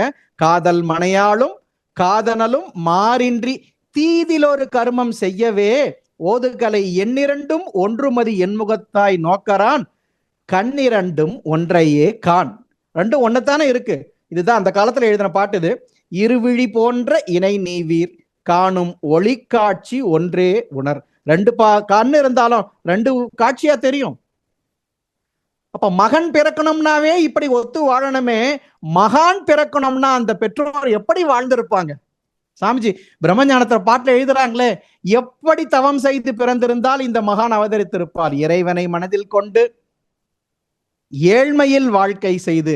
நம்ம இன்னைக்கு தவம் பண்ணுங்க, பயிற்சி பண்ணுங்க, இறை உணர்வு பெருங்கொண்டா என்ன சொல்றோம்? வீட்டுல கொஞ்சம் பிரச்சனை, செல்வம் இல்ல, எல்லாம் கொஞ்சம் சால்வ் ஆன பிறகு வரேன்னு சொல்றோம். ஏழ்மையில் வாழ்க்கை செய்யும் போதே இறைவனை மனதில் கொண்டு, எப்படி தவம் இருந்து பிள்ளைகள் பிறக்க வேண்டுமா? மறைபொருள் உணரத்தக்க மகன் வேண்டி தவம் செய்து என்னை நிறைவாக பெற்றெடுத்து நேர்மையாக வளர்த்த பெற்றோர் அறவடி தொழுது இந்த அரிய நூல் எழுதுகின்றேன்னு சாமிஜி சொல்லியிருக்காங்க. இப்ப நாமும் மகனையும் மகளையும் மகான்களாக பெற வேண்டும் என்றால், இருக்கிற வாழ்க்கையை இன்னும் இனிமையாக்கி கொள்ள வேண்டும் என்றால், இந்த பாடலை வேதமாக கொண்டு, வேதம் தானே இதை கொண்டு வளர்க்க வேண்டும். ஆனால் இன்னைக்கு இந்த மத நூல்கள்னு சொல்றதெல்லாம் என்னதுங்க? செயல் விளைவை அனுபவித்து சிந்தித்த குறிப்புகளே பயனுள்ள பல மத நூல். எதற்கு? பக்தர்களை பண்படுத்தும். இப்படி முன்மாதிரிகளாக நமக்கு வழிமுறைகளை, வாழ்க்கை முறைகளை ஞானிகள் குருமார்கள் சொன்ன வேதமாகிய திருமறையிலிருந்து கற்க வேண்டுமே அல்லாது சமூக பொறுப்புணர்ச்சி சிறிதும் இல்லாது சுயநலமிக்க வியாபார நோக்கம் ஒன்றையே குறிக்கோளாக கொண்ட சினிமா திரையிலிருந்தா கற்க வேண்டும்? இது எந்த விதத்தில் அறிவுடைமையாகும்? அப்ப மறையிலிருந்து கற்க வேண்டுமா, திரையிலிருந்து கற்க வேண்டுமா? இதை தெளிவை பெற வேண்டும் என்றால் கல்வியிலே சிறந்த அருட்கல்வி இருந்தால்தான் முடியும். சீர்காந்த நிலை விளக்கம், செயல் விணர்வு உணர்கல்வி என்ற இயற்கை தத்துவ அறிவும் ஒழுக்க பழக்க அறிவும் இளமையிலிருந்தே கட்டாயமாக கற்பிக்க கடைபிடிக்கப்பட வேண்டும். நாம் கடைபிடித்து அதை பார்த்து நமது குழந்தைகள் வளர வேண்டும். அப்பதான் எந்த பிள்ளைகளா இருந்தாலும் மாதா பிதா குரு இம்மூவருமே வழிபடத்தக்க தெய்வங்கள் அவர்களுக்கு. தந்தையை காட்டிலும் தாய் உயர்வு. தெளிவை உண்டாக்கிய ஆச்சாரியரை நிந்திப்போருடன் சூடக்கூடாது. இந்த லூஸ் கமெண்ட்னு சொல்றாங்கல்ல, இது அப்படியா இப்படியான்னு சொல்லி தாய் தந்தை குரு ஆகிய மூவரை பற்றியும் புறங்கூறக்கூடாது. அருண்மேவும் தந்தை தன்னில் அன்னை அதிகமாகும். தெருள் சேர் குறவர் பழிப்போரிடை சேர்தலாக. நிறைய இடத்துல உட்காந்துக்கிட்டு நம்ம குடும்பத்து பெரியவங்களை பத்தி கமெண்ட் அடிச்சிட்டு இருப்பாங்க. ரிலேட்டிவ்ஸ்ன்றவங்க, ஃப்ரெண்ட்ஸ்ன்றவங்க, ஊர்ல இருக்கிறவங்க. அதெல்லாம் நெருப்பை கண்டதை போல் நம்ம விலகி போயிடணும். அங்க உட்காந்துக்கிட்டு நீங்க பதில் சொல்றீங்களோ இல்லையோ, அங்க இருக்கிறதே நமது முன்னோர்களை அவமதிக்கிற மாதிரி தான். மருளோடு மண்ணோர் புறங்கூறுனர் வை முள்ளேற்ற இருண்மா நிறையந்தனில் பற்பகல் எய்து வேறு தீய நரகத்தில் சாழ்வார்கள். இந்த பாட்டு சொல்லியிருக்காங்க. பெற்றவர்களை பற்றி மட்டும் அல்ல, நமது குடும்ப உறுப்பினர்கள், நண்பர்கள், ஏன் யாரை பற்றியுமே புறம் பேசக்கூடாது. பெரியவர்கள் அவர்கள் பிள்ளைகளை எந்த காலத்திலும் யாரிடமும் விட்டு கொடுக்க கூடாது. கண்டிக்கிறதுனா நீங்க கூப்பிட்டு கண்டிங்க. பிள்ளைங்களை பத்தி வரவங்க போறவங்க கிட்ட எல்லாம் பேசுறது ரொம்ப பெரிய தவறு. நம்ம பிள்ளைகளை நாம் ஆதரிக்கவில்லையானால் எப்படி? மாதா பிதா சொன்னா அப்படியே நின்றுவிடும் அந்த பிள்ளைகளுக்கு. அதை செய்யவே கூடாது. பிள்ளைகள் எந்த காலத்திலும் பெற்றோரை இகழக்கூடாது. இன்சொல் தான் பேசணும். தான் ஒருவரையும் பொல்லாங்கு சொல்ல வேண்டாம். முன்னாடி ஒண்ணு பேசிட்டு பின்னாடி ஒண்ணு பேசுறது, போக விட்டு புறஞ்சொல்லி திரிய வேண்டாம். உலக நீதி. ரொம்ப பேர் பண்ற தப்பு, பெற்றோர்கள் பிள்ளைகளை பிறருடன் கம்பேர் பண்ணிக்கிறது. வரவங்க போறவங்க கூட்டலாம் இவன் அப்படி இருக்கான் இப்படி இருக்கான்னு சொல்லி நம்ம வேடிக்கைக்கு கூட அப்படி சொல்ல வேண்டாங்க. வேடிக்கைக்கு கூட நல்லதே சொல்லலாம். அறிவுள்ள குழந்தை உன்னால முடியும், நீ வருவ, என்கரேஜ்மெண்ட். இப்ப குடும்பம்னு சொன்னாவே குடும்ப உறுப்பினர்களுக்கிடையே ஒரு அன்கண்டிஷனல் லவ் இருக்கணும். ஒருவர் மீது அன்பு இருக்குமானால் அவருக்காக எதையும் செய்ய தயாராக இருப்பார்கள். அளவில்லாமல் விட்டு கொடுப்பது. நீங்க குடும்பத்துல எவ்வளவு பெரிய அறிவாளி, பர்ஃபெக்ஷனிஸ்டாவே இருங்க, மற்றவர்கள் எல்லாம் அந்த அளவுக்கு இல்லாதவர்களாக கூட இருப்பார்கள். ஆனாலும் மற்றவர்களிடம் இருக்கிற நல்லதை பார்த்து நாம் நம்மை அந்த நல்லதில டெவலப் பண்ண பழகணும். நம்ம ரொம்ப பர்ஃபெக்ஷனிஸ்ட் சொல்லி கொஞ்சம் ஹார்டு வர வர வர வரன்னு இருந்தோம்னு வச்சுக்கோங்க. ஒரு மரம் இருக்குது, அது ரொம்ப சொரன்னு இருந்தா என்ன பண்ணுவாங்க? ரொம்ப பவர்ஃபுல் டூலை வச்சுதான் அதை ஷைன் பண்ணுவாங்க. ஒரு கல்லை கூட என்ன பண்ணுவாங்க? அது ஸ்மூத் ஆக்குறதுக்கு ரொம்ப பவர்ஃபுல். நம்ம ரொம்ப ஹார்டு அப்படியெல்லாம் இருந்தோமானா இறைவன் பவர்ஃபுல் டூல் ஆகிய உறவுகளை போட்டு தான் நம்மளை சாஃப்ட் பண்ணுவாங்க. ரொம்ப கேர்ஃபுல்லா இருக்கணும். அப்ப இந்த தம்பதி அப்படின்னு சொல்றாங்க பாருங்க, குடும்பத்துல எவ்வளவு முக்கியம். தம்பதி, பதினா கணவன், தம்பதி என்று கணவன் மேல் மனைவி பற்று வைத்திருக்கணும். கணவன் தம்பதி என்னுடைய நாடு என்று நாட்டுப்பற்று கொண்டிருக்க வேண்டும். அதான் சாமிஜி தனி மனித அமைதி, குடும்ப அமைதி, உலக அமைதின்னு சொன்னாங்க. இப்ப பெண்ணை காவல் செய்வது இழுக்கு அல்ல, பாவை காவல் தானே பாவையற்கு அழகு கொன்றை வேந்தர். இப்போ பெரிய நகை எவ்வளவோ வீட்டுல செல்வங்களை எல்லாம் எங்க வைக்கிறாங்க? தங்க பெட்டியில வைக்க மாட்டாங்க, இரும்பு பெட்டியில தான் வைக்கிறாங்க. அப்ப இரும்பினால் காவல் காக்கப்படுவதால் தங்கத்திற்கு இழுக்க அல்ல. ஆனால் எங்கே எல்லாம் பெண்ணை அடிமையாக வைக்கிறார்களோ அதைத்தான் தவிர்க்க வேண்டியது. பெண்ணடிமை தீரு மட்டும் பேசும் திருநாட்டு மண்ணடிமை தீர்ந்து வருதல் முயற்கொம்பே. பாரதிதாஸ். பாரதியார் எல்லாமே தெய்வம்னா மனைவியும் தெய்வம் தானையா. மண்ணுக்குள் எவ்வுயிரும் தெய்வம் என்றால் மனையாளும் தெய்வம் என்றோ மதிகட்டீர். தாயை போல பிள்ளை என்று முன்னோர் சொன்னார்களே. அப்ப பெண்மை அடி விட்டால் மக்கள் எல்லாமே அடிமை உரல் வருவாங்களே, ஜாக்கிரதையா இருங்கன்னு சொல்றாங்க. அடுத்தது, தாய் தான் சிவசக்தி. ஆணும் பெண்ணும் எங்கேயுமே பேதம் கிடையாது. ஆணும் பெண்ணும் நிகர் என்று கொள்வதால் அறிவிலோங்கி வையம் தழைத்தோங்குமாம். பேணு நல்லறத்தோடு இங்கு பெண்ணுரு போந்து நிற்பது தாய் சிவசக்தியாம். ரொம்ப பயம் அதெல்லாம் தேவையில்லை. நாணமும் அச்சி நல்லதுக்குத்தான், கெட்டது செய்யத்தான் பயப்படணுமே தவிர நாணமும் அச்சையும் நாய்களுக்கு வேண்டுமாம். ஞான நல்லறம் வீர சுதந்திரம் பேணு நற்குடி பெண்ணின் குணங்களாம். பெண்ணை விட இனியது இருக்கிறதா? உயர்வாக மதிக்க வேண்டியது. உயிரை காக்கும் உயிரை சேர்ந்திடும் உயிரினுக்கு உயிராய் இன்பமாகிவிடும் உயிரினும் இந்த பெண்மை இனிதடா. அவரை போல யார் சொல்ல முடியும்? ஆனா இன்னைக்கு எல்லாருமே படிக்கிறாங்க. பழைய காலம் மாதிரி இல்ல. ஆண்களுக்கு நிகராக பெண்கள், இன்னும் ஆண்களை விட அதிகமாக படிக்கிறாங்க. பட்டங்கள் ஆழ்வதும் சட்டங்கள் செய்வதும் பாரினில் பெண்கள் நடத்த வேண்டும். எட்டும் அறிவினில் ஆணுக்கு இங்கே பெண் இளைப்பின்னை கான் என்று கும்மியடி. பாரதியார் சொன்னாங்க. ஆனா இன்னைக்கு அவ்வளவு படித்த பெண்கள் எப்படியெல்லாம் நடந்து கொள்கிறார்கள்? எல்லோருமே இந்த அருட்கல்வியை கற்று நடந்து கொள்கிறார்களா? தன்னுடைய கணவனை ஈன்ற மாதா பிதாக்களிடம் ரொம்பவும் பணிவாக நடந்து கொள்ள வேண்டும். ஏன்னா அவங்க தள்ளாதவர்கள். தள்ளாத வயதுன்னு சொல்றாங்கல்ல, இதுக்கு வேடிக்கையா சொல்லுவாங்க. எதை தள்ளாது? ஒண்ணுமே வேணான்னு தள்ள மாட்டாங்க. எல்லாம் வேணும் வேணும்னு வாங்கி வச்சுக்கிறது. அப்ப அவங்களும் கொஞ்சம் வயசானவங்களா மட்டுமே இல்லாம கொஞ்சம் பெரியவங்களாவும் மாறணும். கடுக்கடுன்னு பேசிடக்கூடாது. அப்படி வயோதிகராக இருக்கும் போது அவர்களுக்கு செய்ய வேண்டிய பணிவிடைகளை செய்து இனிய உணவுகளை வேலைக்கு வேலை தந்து, அதாவது அன்பான உணவு நேரத்திற்கு கொடுக்கணும், மரியாதையா கொடுக்கணும். அது ரொம்ப முக்கியம். செயல் விளைவு நாம இன்னைக்கு எப்படி செய்யறோமோ அப்படித்தான் நமக்கு வருங்காலத்துல வரும். நமக்கு எவ்வளவோ வேலைகள் இருக்கலாம், நீங்க எவ்வளவோ பிஸியா இருக்கலாம். பெற்றோர்கள் வயதானவர்களா வீட்டுல இருக்காங்கன்னா ஒரு வேலை போ, சாப்பிட்டீங்களா, நல்லா எதனா கேட்கறதுல என்ன கொண்டு கஷ்டம் இருக்க போது நமக்கு? அதுல கௌரவ குறைச்சல் இல்லை. நீங்க கேட்கறதுனால அவங்களுக்கு நீங்க போறது இல்லை. ஆனால் கேட்பது நமது கடமை. இப்ப சோம்பல் எங்கேயுமே இருக்கக்கூடாதுங்க. மடி இருக்கவே கூடாது. இதுக்கு வாரியார் சாமிகளுடைய அப்பா அவங்க கிட்ட ஒரு கேள்வி கேட்டாங்களா, எப்பா எவ்வளவோ நீ பிரசங்கம் பண்றியே, இருந்தால் எழுந்திருக்காத பையனுக்கு படுத்தால் எழுந்திருக்காத பெண்ணை திருமணம் செய்து வைத்தா வாழ்க்கை எப்படி இருக்கும்னு கேட்டாங்களாம். எப்படிங்க? இருந்தால் எழுந்திருக்காத பையன். இப்போ ஒரு மேல சேர்ல சோஃபால உட்காந்துருக்காங்க, யாருன்னா பெரியவங்க வந்தா எழுந்திருக்கணும், திரும்ப உட்காரணும். அப்போ தரையில பெரியவர்களை விட தாழ்வான இடத்தில் உட்கார்ந்து இருந்தா அவங்க அடிக்கடி எழுந்திருக்க வேண்டியது இல்லை. இருந்தால் எழுந்திருக்காத பையனா மரியாதையான பையன், பெரியவர்களை வணங்குகின்ற பையன். 5 மணிக்கே ஒரு அம்மா தூங்கிட்டாங்க, யாருன்னா பசங்க வராங்க, எழுந்து போய் ஒரு சமைச்சு கொடுக்குறாங்க, மறுபடியும் படுத்துக்கிறாங்க. கணவர் வராரு, அவங்களுக்கு இப்படி எல்லாருக்கும் வேலை செஞ்சு செஞ்சு படுக்கிறது. எல்லா வேலையும் செய்து முடித்திட்டு அப்புறமா தான் தூங்குவாங்கன்னா சோம்பல் இல்லாத பெண். இந்த வாழ்க்கை தானே இனிமையா இருக்கும். இதெல்லாம் கேட்பதற்கு மட்டுமல்ல, கொஞ்சம் கொஞ்சம் கடைபிடிக்கலாம். இப்ப இந்த பெண்கள் ஆண்கள் யாரா இருக்கட்டும், அந்த காலத்துல இன்னமும் நடக்குதே, கெடுமதியுடைய பெண்களின் கூடி அண்டை அயல் வீட்டு விஷயங்களை பற்றி பேசி வீணாக காணம் கடிக்க கூடாது. வீட்டுக்குள்ள தனியா இருந்தாலும் வாய் விட்டு பேசாம சேட் பண்ணிட்டு இருக்காங்களே. அறிவையும் ஒழுக்கத்தையும் கெடுக்கக்கூடிய நாவல் கதை புத்தகங்களை ஒருபோதும் படிக்க கூடாது. பொய்யொழுக்கத்திற்கும் தீய செயல்களுக்கும் எரு போடுவது போன்ற சினிமாக்களை பார்க்கும் கொடிய வழக்கத்தை அறவே தொலைக்க வேண்டும்.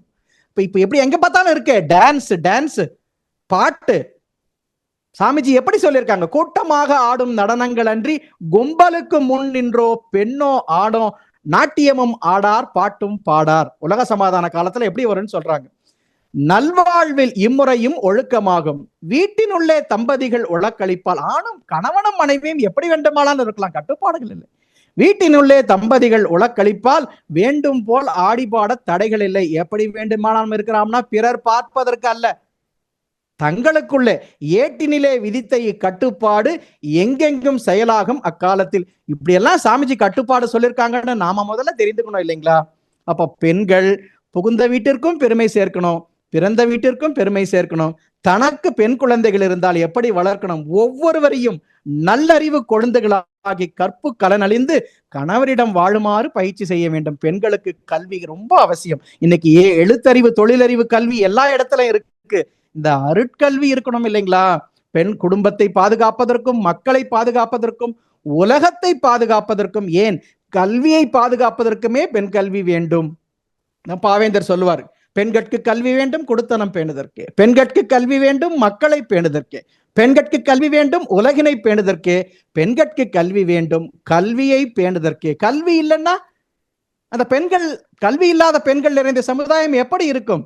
எப்படியும் பொருள் ஈட்டலாம், எப்படி வேண்டுமானாலும் வாண்டலாம்னு தான் இன்னைக்கு வாழ்றாங்க. ஏன் இந்த அருட்கல்வி என்றது இல்ல. கல்வி இல்லாத பெண்கள் கலர் நிலம், அந்நிலத்தில் புல் விளைந்திடலாம், நல்ல புதல்வர்கள் விளைவதில்லை. இப்ப சமீப காலத்துல இந்த இளம் தலைமுறையின்னு நடக்கிறதெல்லாம் பார்த்தா இது ரொம்ப உண்மையா இருக்கு இல்லைங்களா? கல்வியை உடைய பெண்கள் திருந்திய கழனி, அங்கே நல்லறிவுடைய மக்கள் விளைவது நவிழவோ நான். இந்த கரு வளரும் காலம் தான் திருவளரும் காலம். குடும்பத்துல ஒரு பெண் கருவுட்டு இருந்தால் குடும்ப உறுப்பினர்கள் அனைவருமே அந்த பெண்ணை இனிமையாக வைத்து கொண்டாடி எப்பொழுதும் மகிழ்ச்சியாக வைத்துக் கொள்ளணும். அந்த முழு காலத்தையுமே நல்ல நினைவுகளோடு அந்த பெண்ணுக்கு இருக்கிற மாதிரி பார்த்துக் கொள்ளணும். அப்ப எப்படி இருக்கணும்? நல்ல பேச்சுகள், நல்ல உணவுகள், நல்ல எண்ணங்கள், மகிழ்ச்சி இருக்கணும். அப்பதான் அறிவுள்ள குழந்தை பிறக்கும். அழுது கொண்டே இருப்பது, சண்டை போடுவது, இப்படி எல்லாம் இருந்தா அந்த குழந்தை எப்படி இருக்கும்? வீட்டிலே அறிஞர்கள், ஞானிகள், மகான்களுடைய படங்களை, ரொம்ப அற்புதமான ஆற்றல் கொடுக்கக்கூடிய படங்களா மாட்டி வைத்திருக்கிறோமே தவிர இந்த சினிமா படங்களை இதெல்லாம் வைத்து பார்த்தா எப்படி இருக்கும்? பெண்கள் முகம் எப்படி இருக்கணும்? மலர்ந்த முகமே வாழ்க்கையின் இன்பம். அப்ப தாமரை பூ போல எப்பொழுதும் மலர்ந்து இருக்கணுமே தவிர வாழைப்பூ போன்று எப்பொழுதுமே கொழிந்து இருக்க கூடாது. குழந்தைகளுக்கு கூட நல்ல பேச்சுகளை சொல்லிக் கொடுக்கணும். வாழ்க வளமுடன், வணக்கம் சொல்லுங்க, அதெல்லாம் சொல்றது இல்லை. மாமாக்கு டாட்டா சொல்லு, பாட்டியை எட்டி உத, மாமா மூஞ்சி எப்படி இருக்கு, அடிச்சிடலாம், இப்படி எல்லாம் சொல்லி துர்குணத்தை விளைவிக்க கூடாது. பிறரிடம் குடும்பத்தை பற்றியோ கணவனை பற்றியோ இழித்து தூற்றக்கூடாது. புகுந்த வீட்டு விஷயங்களை பிறந்த வீட்டில் என்றுமே கூறி பழிக்க கூடாது. அப்படி இருந்தால் தூற்றும் பெண்டிர் கூற்றென தகும். இதுல உடை அழுக்கில்லாம தூய்மையா இருந்தாவே போதுங்க, அது அழகாத்தான் இருக்கும். இப்ப வாங்குகிற துணியின் விலையை விட அதற்கு அலங்காரம் செய்கிற அந்த தைக்கிறதுக்கு விலை அவ்வளவு அதிகம்னு கேள்விப்பட்டிருக்கோம். அப்படியெல்லாம் அலங்காரம் செய்து யார் பார்ப்பதற்கு? இவற்றால் தனக்கும் பிறர்க்கும் எந்த வகையில் நன்மை வரும்? இந்த உடை ஒழுக்கம் எப்படி இருக்கணும்? மானத்தை காப்பதற்கும், வெப்பத்தட்ப மாறுதலாளிலும் துன்பம் போக்குதற்கும், வானத்தே பூபகுதி ரேகைக்கேற்ப வந்துலவும் ஒளி அலைகட்கேற்பவும் விஞ்ஞானத்தின் அடிப்படையில் நம் வாழ்விற்கு நலமளிக்கும் உடைகளையே அணிவோம். புத்தி ஈனத்தால் அங்கமெல்லாம் எடுப்பாய் காணும் இழிவான ஆடைகள் அணிவார் ஏது. எங்க உலக சமாதான காலம் வரும்போது எப்படி இருக்கணும் சாமி சொல்றாங்க. இப்ப குடும்பத்துல ஏதாவது பிரச்சனைகள் வரத்தான் செய்யும். பெண்கள் எப்படி இருக்கணும்? பொறுமை, முகம் மலர்ச்சியோடு இருந்தா அதை சமாளித்துக் கொள்ளலாம். அது இல்லாம சிறு சிறு காரியத்திற்கெல்லாம் வருண பகவான கண்களில் குடியேற்றிக்கிட்டு இந்த கரத்தை கொம்பை நாசியில அடிக்கடி சம்பந்தப்படுத்திக் கொண்டு தான் அழுத கண்ணும் சிந்திய மூக்குன்னு சொல்லுவாங்க. அப்படியெல்லாம் இருந்தா பரவாயில்லையா? அதுவும் முக்கியமா பெரும்பாலான இடத்துல வெள்ளிக்கிழமை என்றுதான் கண்களில் கங்காதேவி. இந்த அழுவது, கத்தி பேசி சண்டையிடுவது, முகம் கடுப்பது, முணுமுணுப்பது, இதையெல்லாம் தீய சக்திகளை வரவேற்கக்கூடிய செயல். மனவளத்துடன் விழிப்பாக இருந்து இவற்றை தடுக்க வேண்டும். குடும்ப அமைதியிலே, நிறைவிலே, உயர்விலே, எல்லாவற்றிலும் எல்லாருக்கும் பொறுப்பு இருக்கிறது. தாய்மார்களுக்குத்தான் பெரும் பங்கு இருக்கிறது. அடிமைப்படுத்தல, உண்மையிலே அவங்கதான் சக்தி. குடும்ப வருமானத்திற்கு ஏற்ப செலவினத்தை திட்டமிட்டு கட்டுப்பாடோடு கொடுத்து நடத்துவது அவர்கள் கையில் தான் இருக்கிறது. அப்படி இருந்தா பல பிணக்குகள் தோன்றாமலேயே செய்து விடலாம். இந்த சிக்கனத்தை பாக்குறேன்னு சொல்லி எங்க பாக்குறது? காய்கறி விற்கிறவங்க கிட்ட, கத்திரிக்காய் விற்கிறவங்க கிட்ட, கருவேப்பிலை, இதெல்லாம் பாவம் இல்லைங்களா? அவங்க நீங்க கொடுக்குற 2 ரூபாய் 4 ரூபாயில வச்சுட்டு பங்களாவா கட்ட போறாங்க. இன்னும் சொல்ல போனா அவங்க கிட்ட நிறைய கொடுக்கலாம், நமக்கு வினை போகும். எங்க சிக்கனம் இருக்கணும்? உடை, பாத்திரங்கள், திருமணம் போன்றவற்றிலே தான் சிக்கனம் இருக்கணும். பேராசை ஒளிந்த நிறைமனமும் வேண்டும். இருப்பவர்களை பார்த்து பின்பற்ற முயர்ந்து இல்லாதவர்களும் கடன் வாங்குதல் கூடாது. வருவாய் குறைவாய் உள்ள குடும்பத்திலே சிக்கனத்தின் மூலம் அதனை ஈடு செய்வதிலே கணவனை விட மனைவிக்கே அதிக பொறுப்பு உள்ளது. சாமிஜியை தவிர யார் சொல்ல முடியும்? சிந்தனையும் சிக்கனமும் சீர்திருத்தம் 3ம் சிறப்பான செல்வ வளம், வாழ்வின் வளம் நல்கும். விந்தை பல அடங்கியுள்ள இயற்கையை மனிதன் விழிப்புடனே ஆக்கமுறை கண்டு பயனாக்க நிந்தையுள்ள குற்றங்கள், ஏழ்மை, அறியாமை, நில உலக மக்கள் வாழ்வில் நீக்கி உழைத்து உண்டு அந்தமிலா இயற்கை வளம் அழகனைத்தும் மக்கள் ஆனந்தமாய் ரசித்து அமைதி வாழ்வு பெறலாம். இதுல இப்படியெல்லாம் வாழணும். அப்பதான் இந்த குடும்பம் கோயிலா தான் இருக்கு, இறைநிலை தான் எல்லா இடத்துலயும் இருக்கு. நாம குறையறிவால் வினைப்பதிவால் இதையெல்லாம் மாற்றிக்கொள்கிறோம். இதெல்லாம் ஒருத்தரும் ஒரு மாதிரி தான் இருப்பாங்க. குடும்பத்துல இருக்கிறவங்க எல்லாரும் ஒரே மாதிரி இனிமையா பேசுவாங்களா? சில பேர் பேசினா கேட்டுக்கிட்டே இருக்கலாம் போல இருக்கும். சில பேர் வாயை திறந்தாவே சண்டை வரும். ஆமா, அவர்கள் பதிவு அப்படி. அவர்களுடைய வயது, குணநலம், வளர்ப்பு முறை இது எல்லாவற்றையும் சார்ந்துதான் இருக்கிறது. ஆனால் நாம் எப்படி இருக்க வேண்டும்? பல ஆயிரம் பிறவி எடுத்து ஏற்ற பழிச்செயல் பதிவுக்கு ஏற்பத்தான் இந்த பிறவி வந்திருக்கு. இந்த குடும்ப வாழ்க்கை அப்படித்தான் அமைத்து இருக்கிறது. அத்தனையும் நாம் மாற்றி பிறக்க மருந்தாக பிறவி பிணி போக்கும் பவரோக வைத்தியனாக பெருமானாகிய நம் ஆசான் அருள் தந்தை அவர்கள் அருளிய இந்த மனவளக்கலை எனும் மாபெரும் வாழ்க்கை முறை கல்வியை முறையாக கற்று முறுவலோடு கடைபிடிப்போம். அதாவது குடும்ப வாழ்க்கையை எவ்வித சலிப்பு வெறுப்பும் இல்லாமல் நிறைவாக வாழ்வோமானால் அதுதான் இந்த குடும்பத்தை கோயிலாக மாற்றுவதற்கு ஏற்ற வழி. ஆன்மீக அறிவு பெற ஆர்வமோடு என் அறிவில் அன்போடு இணைந்துள்ள அறவோர்கள், நண்பர்கள், மேன்மையுள்ள அன்பர்களே, உங்கள் வாழ்வு என்றுமே மிகச்சிறந்து வளமடைந்து ஓங்க வாழ்த்தி மகிழ்கின்றேன். நான் என்பது அறிவு, அது சுத்தவெளி மெய்ப்பொருள் என்ற உபதேசத்தை உணர்ந்து தெய்வமாகிய இறைநிலையே தான் நானாகவும் எல்லாமாகவும் குடும்ப உறுப்பினர்களாகவும் உறவுகளாகவும் நட்புகள் எல்லாமாகவும் வந்திருக்கிறது என்பதை உணர்ந்து விட்டால், அனுபவமாக பெற்றுவிட்டால், வீட்டிலும் நாட்டிலும் உள்ளதெல்லாம் தெய்வமே அன்றி வேறில்லை. அந்த தெய்வம் உறையும் நமது குடும்பமும் கோயிலே என நினைந்து உணர்ந்து வணைந்து வாழ்வோம். அப்படி குடும்பத்தை கோயிலாக மாற்றினால் அக்கோயிலில் அர்ச்சகராக ஆசான் அருள் தந்தை என்றும் நம்மை வழிநடத்தி கொண்டிருப்பார். இதுல அவர் இல்லைன்னா நினைக்க முடியும். இல்ல, அவர் அர்ச்சகராகத்தான் எப்பொழுதும் இருக்கிறார். நாம் தான் அதை உணரவில்லை. குடும்பம் கோயில் என்பதை உணர்ந்து வழிமாறி சென்று கொண்டிருந்தோம். இன்னைக்கு இந்த குருமார்கள் கருணையினால், இந்த சிந்தனையால் நாம் கொஞ்சம் நமது சிந்தனையில் மேம்பட்டு கொஞ்சம் அனுபவமாக இதை கடைபிடிக்க முயல்வோமானால் எல்லோரும் இந்நிலையை அடைய எங்கும் நிறைந்த இறையறையை வாழ்த்தி இந்த உரையை இந்த அளவிலே நிறைவு செய்கின்றோம். வாழ்க வையகம், வாழ்க வையகம், வாழ்க வளமுடன். ஐயா அவர்கள் நம்முடைய கேள்விகளுக்கு சிறப்பாக பதிலளிக்க இருக்கின்றார்கள். கேள்வி கேட்க விரும்பும் அன்பர்கள் தங்கள் கைபேசியை தாங்களே அன்மியூட் செய்து கொண்டு கேள்விகளை கேட்கவும். முதல் அன்பராக அருள்நிதி இந்திராணி அம்மா அவர்களை அன்புடன் அழைக்கின்றோம். நன்றி அம்மா, வாழ்க வளமுடன். ஐயா வாழ்க வளமுடன். ஐயா வாழ்க வளமுடன்மா, வாழ்க வளமுடன். சொல்லுங்கம்மா. வழக்கம் போல இருந்ததுன்னு சும்மா சொல்லிட முடியாது ஐயா. விளக்க முடியாத விளக்க உரை, எந்த வரியும் விளக்க முடியாது. அவ்வளவு சிறப்பாக இன்றைய காலகட்டத்துக்கு தேவையான ஒவ்வொன்றும் ஒரு முத்தாக இருந்தது ஐயா. மிக சிறப்பு. நல்ல ஒரு எடுத்துக்காட்டு, நல்ல தகவல்கள், புதிய தகவல்கள், பாரதியாரை பற்றியும் மற்றும் பட்டினத்தார் பற்றியும் அவர்கள் பாடிய பாடல்கள், சாமிஜியினுடைய கவிகள் அனைத்தையும் உதாரணமாக எடுத்துக்காட்டாக எடுத்துக்கொண்டு அத்தனை விளக்கங்களும் சிறப்பா இருந்தது ஐயா. இப்போ உங்கள்கிட்ட என்ன கேள்வி கேட்கறதுன்னு தெரியல. ஏன்னா அவ்வளவு கேள்விக்கும் நீங்க விடை சொல்லிட்டீங்க. ஆனா இன்னைக்கு 1% 2% பெண்களோ அல்லது குடும்பமோ ஒரு கோயிலாக இருக்கா அப்படின்ற ஒரு கேள்வியை வச்சோம்னு சொன்னா என்ன விடை கிடைக்கும்னு நீங்க நினைக்கிறீங்க ஐயா?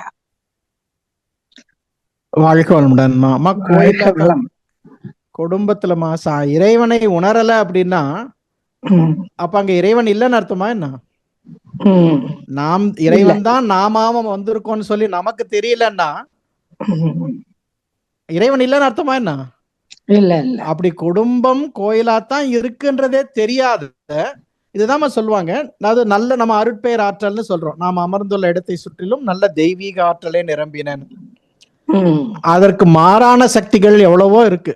ஏன்னா எப்படி இருந்த கருமையங்கள் தானே வெளியில போகுது. வான்காந்தம் என்பது வாழ்ந்தவர்கள் மறைந்தவர்கள் அனுபவ தொகுப்பு, வாழ்ந்தவர்கள் இறந்தவர்கள் அனுபவ தொகுப்பு.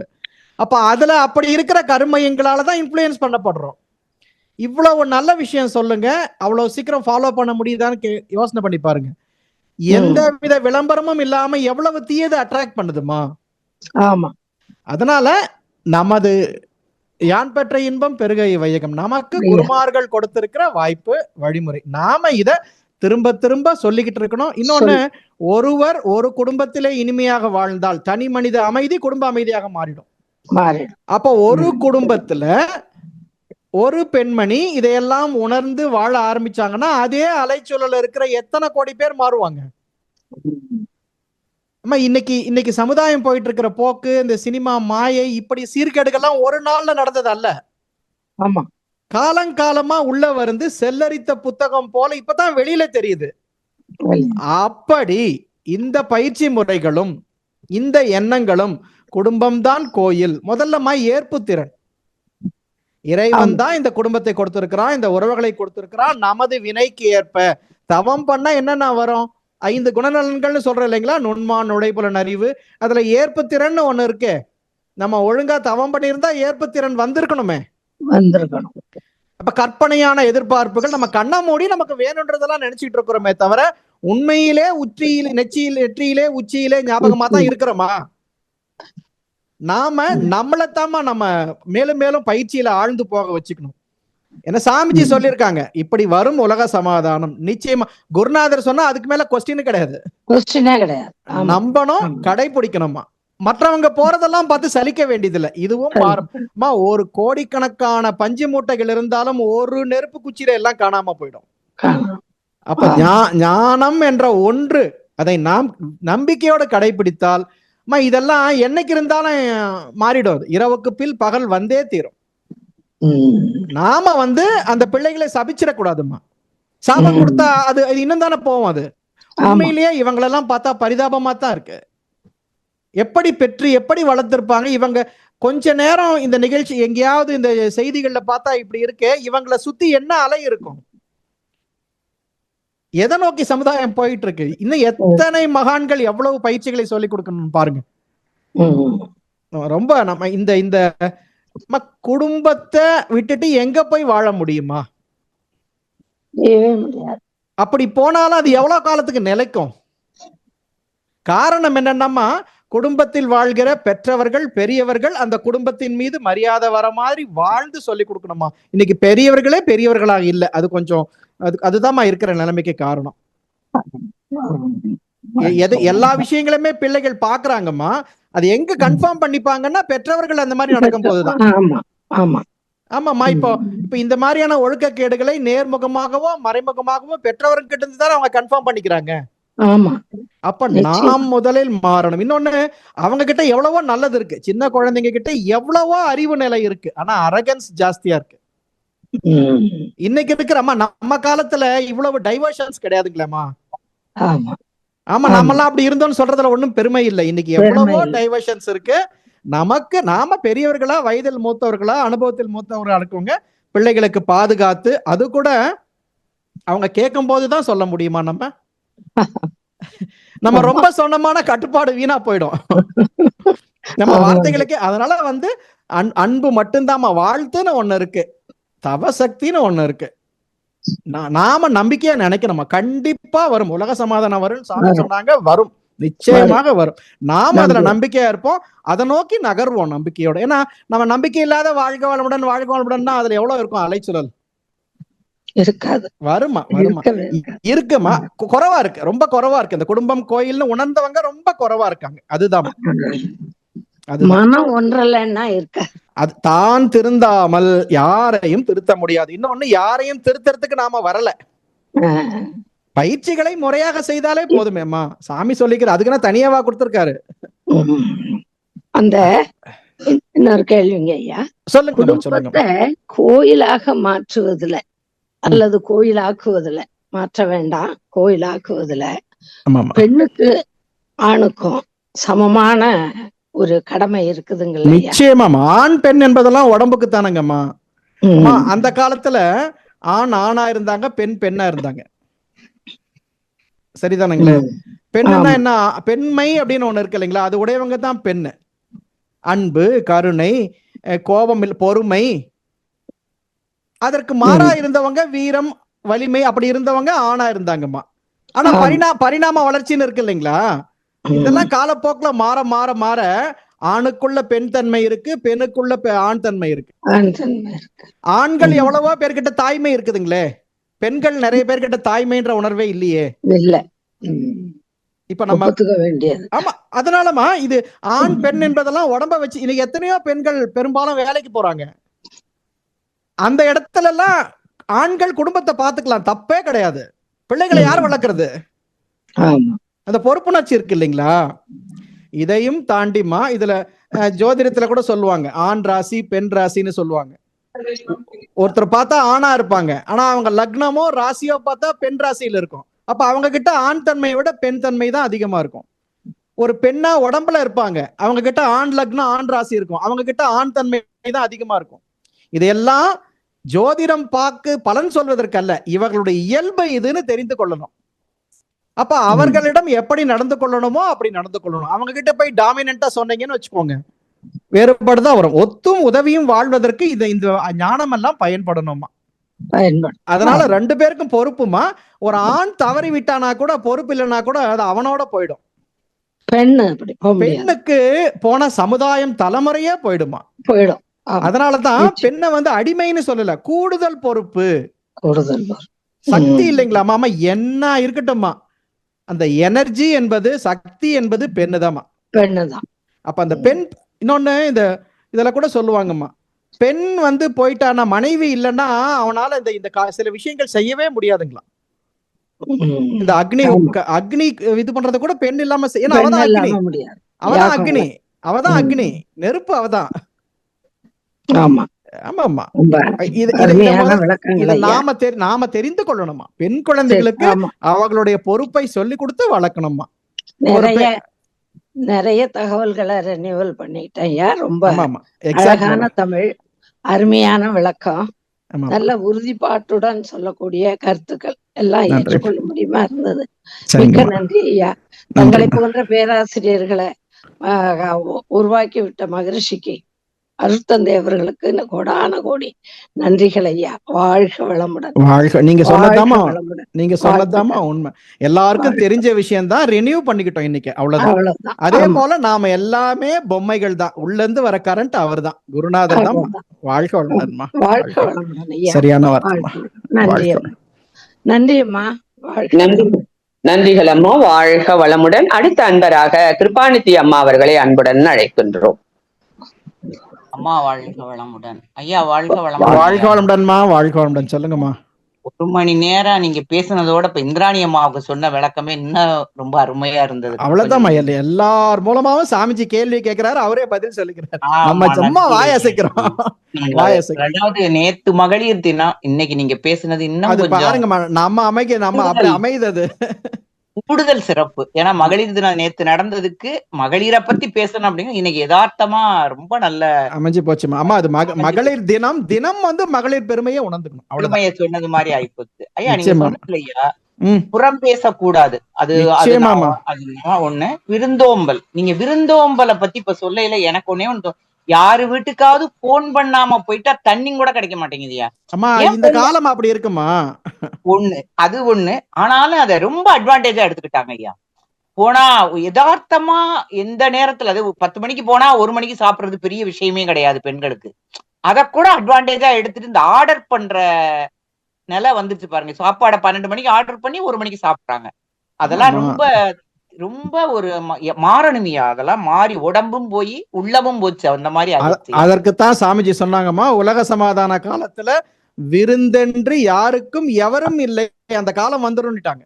கண்டிப்பா நகர்ந்துகிட்டு இருக்கோம். ஆமாமா ஐயா, இன்னைக்கு நான் ரொம்ப உங்கள்ட்ட இருந்து கத்துக்கிட்டது, எனக்கு 70+ ஆகுது. சந்தோஷம். உங்க இன்னைக்கு இல்ல அன்னைக்கு உங்க ஸ்பீச்னோட எனக்கு வெளியே கூட வேலை இருந்தது, போகல. ஏன்னா நிறைய விஷயங்களை நம்ம கறக்கக்கூடிய இதை மிஸ் பண்ணிடக்கூடாது அப்படின்னு. அதாவது அன்பு இருந்தால் எல்லாத்தையும் நம்ம பொறுத்துக்கிட்டுருவோம். அப்ப நமக்கு சில சமயம் கோவம் வர்றது கூட நமக்கு அன்பு இல்ல அப்படிங்கிறது. கோபம் வர்றதோ அடுத்தவளை பத்தி ஒரு சலிப்பு வர்றதுக்கு காரணம் நம்மள்ட்ட முழுமையான அன்பு இல்ல, வேதாத்திரியத்தை ஒழுங்கா பிடிக்கலைங்கிறத இன்னைக்கு ரொம்ப நல்லா கருத்தியா. ரெண்டாவது இந்த போன் வந்துட்டுயா, நீங்க சொன்னீங்கல்ல பெண்களுக்கு காவலாக உள்ளார்கள் அப்படின்னீங்க, அப்ப இருந்தாங்க, இப்பவும் இருக்காங்க ஐயா. அது நாகரிகமா இருக்காங்க. அவங்க போன் பெண்களும் இல்ல, பெண்களும் ஆண்களை வாட்ச் பண்றாங்க எல்லாருமா. அங்க அவங்க போன் எங்க போகுது, அவங்க கார் எங்க போகுதுன்னா என்னென்னமோ வைக்கிறாங்களாம் சொல்லி பெரிய சண்டையே நடந்துச்சியா. போன வரைக்கும் கார் எங்க போகுதுன்னு கவனிக்கிறது, இவங்க போன் எங்க போகுதுன்னு கவனிக்கிறது, இதெல்லாம் இப்ப நடந்து குடும்பங்கள்ல தேவையில்லாத பிரச்சனைகளும் விரிவுகளும் கோர்ட்டு வரைக்கும் போகுதியா. இதான் உங்கள்ட்ட இன்னைக்கு நான் கத்துக்கிட்டது. எனக்கு கோபம் வந்தா என்கிட்ட அன்புங்கிறத உணர்ந்து கண்டிப்பா நீங்க செய்யக்கூடாது அப்படிங்கறத இந்த வயசுல உறுதி எடுத்துக்கிட்டேன். நன்றி ஐயா. ஆனா ஒண்ணுயா, எனக்கு இந்த படுத்திருந்த இந்த எழுதி கூட வச்சிருக்கேன். அதாவது ஒரு பையன் படுத்திருக்கான், இருந்தால் எழுந்திருக்காத பையனுக்கு படுத்தால் எழுந்திருக்காத மனைவியை கல்யாணம் பண்ணி வச்சாங்கன்னு. பணிவார்க்கு இல்லம்மா, இருந்தால்னா உட்கார்ந்து இருக்காங்க. இப்ப பெரியவங்க வந்தா எழுந்திருக்கணும் இல்லைங்களா? மேல உட்கார்ந்தாக்க சமமா உட்கார்ந்து இருந்தாக்க, கண்டிப்பா கண்டிப்பா கீழே இருந்தாக்க எல்லாருக்கும் கீழே இருந்தா அவன் எழுந்திருக்க வேண்டியது இல்லை. அப்ப இருந்தால் எழுந்திருக்காத பையன்னா என்ன அர்த்தம்னா மரியாதையான பையன், பெரியவர்களை வணங்குகிற பையன்.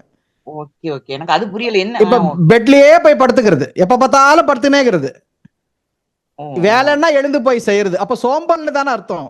எல்லா வேலையும் முடிச்சிட்டு தானே தூங்கணும். அதான் படுத்தால் எழுந்திருக்காத பெண்ணுன்னு அர்த்தமா. வாரியார் சாமியுடைய அப்பா அவர்கிட்ட கேட்ட கேள்விங்களா அது. அது மாதிரிமா. இப்ப நீங்க சொன்னீங்கல்லம்மா அன்புன்னு சொன்னீங்கல்லம்மா, அன்பு அன்பு முத்திய நிலைக்கு பேரு பித்துன்னு பேரு. பித்துனா என்னன்னா, ஆமாமா, பித்துனா என்ன அர்த்தம்னா, ஒரு அம்மா ஒரு பையன் குடிப்பழக்கத்துல இருக்கான், அடிக்கிறான் அம்மாவை, அவங்க அம்மாவை தான் அடிக்கிறான். அப்ப அடிக்கும் போது அவன் கை வலிக்குது, அப்ப அம்மான்னு தான் கத்துறான், பார்த்து கண்ணான்னு சொல்றான். தன்னை துன்புறுத்துக்கிற பையன் கூட நல்லா இருக்கணும்னு நினைக்கிற அந்த முற்றிய அன்பு நிலைக்கு பேரு பித்து. அதான் பெத்த மனம் பித்து. பித்து ஐயா, இந்த அன்பு இப்ப ரொம்ப குறைஞ்சிருச்சுன்னு நினைக்கிறேன். இப்ப நானே என் பொண்ணு மேல காலையில கோவப்பட்டேன். அதனாலதான் எனக்கு சிக்கல் அதுதான்மா அன்புன்றது. இன்னொன்னுமா, இப்ப நீங்க சொன்னீங்க இல்லைங்களா, யார் எங்க போறாங்க இதெல்லாம் கவனிக்கிறதுன்றது. ஒரு கதை கூட சொல்லுவாங்கம்மா, ஜோக்கா சொல்லுவாங்க. ஒரு கணவன் மனைவி கணவன் கிட்ட கேட்டாலாம், எனக்கு நாய் வளர்த்து பூனை வளர்த்தெல்லாம் ரொம்ப போர் அடிச்சிச்சு, ஒரு புலி வாங்கி கொடுங்க வளர்க்கறதுக்குன்னு. புலிய போய் வாங்கி கொடுக்கறத வேற ஏதாவது கேளு, உங்க செல்போனை கொடுங்க அப்படின்னாலாம். நீ அந்த புலி சொன்னியே ஆண் புலியா பெண் புலியான்னு கேட்டணும். ஆமா, இதெல்லாம் பாக்குறது நான் என்னன்னு சொல்றேன் பாருங்க. இப்ப இன்னைக்கு நீங்க சொன்னது எங்கேயும் நடக்கிற விஷயமா. பெண்கள் எல்லாமே தெரிந்துக்கலாம், தப்பு இல்ல. தெரிந்து கொள்வதனால் என்ன பயன்? சண்டை வருமா, சமாதானம் வருமா? இத அருமையான பாட்டுமா ஒண்ணு, கொன்றைவேந்தன், பேதமை என்பது மாதர்க்கு அணிகலன். பேதமை என்பது மாதர்க்கு அணிகலன். கொன்றைவேந்தல நம்ம ஒரு 10 தாமா தெரிஞ்சு வச்சிருக்கோம், எவ்வளவு இருக்காது. அப்ப பேதமைனா அறிவில்லாதது அல்ல, எல்லாமே தெரியும். இவன் யாரு, எங்க போறான், யார்கிட்ட பேசுறான், யார்கிட்ட பழகுறான், இந்த காசு எல்லாமே தெரிந்தாலும் தெரிந்து கொள்ளாதது மாதிரியே அதான் பிறரிடம் உள்ள குற்றங்களை மன்னிச்சிடுறது. உன் வினை நீ போ. அன்புன்னா அதாமா, அன்புன்னா அடிமைப்படுத்துறது இல்ல. இப்ப அப்படி இருந்தா நீ என்கிட்ட மட்டும்தான் பேசணும், நீ எங்கன்னா போ, நீ எப்படி இருந்தாலும் நீ என் கணவன், என் அன்பு மாறாது. அப்படி இருந்தா என்னைக்கு இருந்தாலும் அவன் திருந்தி வந்துருவான். இப்ப நீங்க சொன்ன மாதிரி நெய்யின்னு ரொம்ப டூ மச் கண்ட்ரோல் போனா பயம் போயிடுது. நீங்க சொன்ன டைவர்ஸா பிரிந்து போறதுக்கு காரணம் அதுதாமா. இது பெரியவங்க சித்தர் ஔவையார் தப்பா சொல்லுவாங்களாமா, பேதமை என்பது மாதர்க்கு அணிகலன். தெரிந்த மாதிரியே இருக்கணும், தெரியாத வச்சுக்கணும், அதான்மா முக்கியம். நன்றிமா, வாழ்க வளமுடன். ரொம்ப சிறப்பு. வாழ்க வளமுடன். வாழ்க வளமுடன். வாழ்க வளமுடன். நன்றி. வாழ்க வளமுடன். அம்மா சொன்ன மாதிரி ஐயா, இந்த பெண்கள் தின விழாவை கொண்டாடிட்டு இருக்க இந்த வாரத்துல உங்களுடைய மெசேஜ், நீங்க பெண்களுக்கான நிறைய மெசேஜ் சொல்லிருக்கீங்க. ரொம்ப அது அமைஞ்சதுமா. நம்ம என்ன பண்றது, டாபிக் வேற மாதிரி இருந்தது, போறதெல்லாம் பார்த்தா அப்படியே தான் இருக்கு. ஏன்னாமா அவர்கள் தான் மாதர் தம்மை இழிவு செய்யும் மடமையை கொளுத்துவோம். வாழ்க வளமுடன் ஐயா, மிக சிறப்பானது ஒரு உரை. இன்னைக்கு மாதர் தம்மையே இழிவுபடுத்திக்கிறாங்க. இப்ப அம்மா சொன்ன மாதிரி அதை மாத்தணும். கண்டிப்பா. வாழ்க வளமுடன். வாழ்க வளமுடன் அம்மா. வாழ்க வளமுடன். வாழ்க வளமுடன் அம்மா. அடுத்த அன்பராக தாம்பரத்திலிருந்து சிவராமன் ஐயா அவர்களை அன்புடன் அழைக்கின்றோம். வாழ்க வையகம், வாழ்க வையகம், வாழ்க வளமுடன். காவிரி நதி தர்மபுரியிலிருந்து சென்னை நோக்கி வந்த மாதிரி ஒரு அற்புதமான பேச்சு ஐயா. சந்தோஷம். தெளிவே 26 வருடங்கள் மீது படிச்ச பட்டினத்தார் சுவாமிகள் எல்லாருடைய கருத்துக்களையும் இந்த ஒரு 51 நிமிடத்துல கொண்டிருக்கீங்க பார்த்தீங்களா, இதுதான் வேர்ல்டு கின்னஸ் ரெக்கார்ட். இதெல்லாம் வேதாத்திரி நமக்கு கொடுத்த ஒரு பாடம் பயிற்சி தான் நினைக்கிறேன். இன்னைக்கு பாத்தீங்கன்னா இந்த ஊடகங்கள் வழியா செய்திகள் சொன்னாதான் மக்களுக்கு போய் பதிவாகுது. நிச்சயமாங்க. கருமை பதிப்புல இன்னைக்கு வீடியோ ஆடியோ இல்லாத ப்ரொபகண்டா சக்சஸ் ஆகல. என்னுடைய அனுபவங்கள் நிறைய பார்த்துட்டேன் நான். அது மாதிரி நிறைய ஒரு மெனக்கெட்டு பண்ணிருக்கீங்க. இன்றைய காலகட்டத்துல ரொம்ப அற்புதமான செய்திகள். நீங்க பேசுறது 24/7 பேசினா கூட கேட்பேன். அந்த அளவுக்கு ஒரு அற்புதமான செய்திகளை தொகுத்து வழங்கியிருக்கீங்க.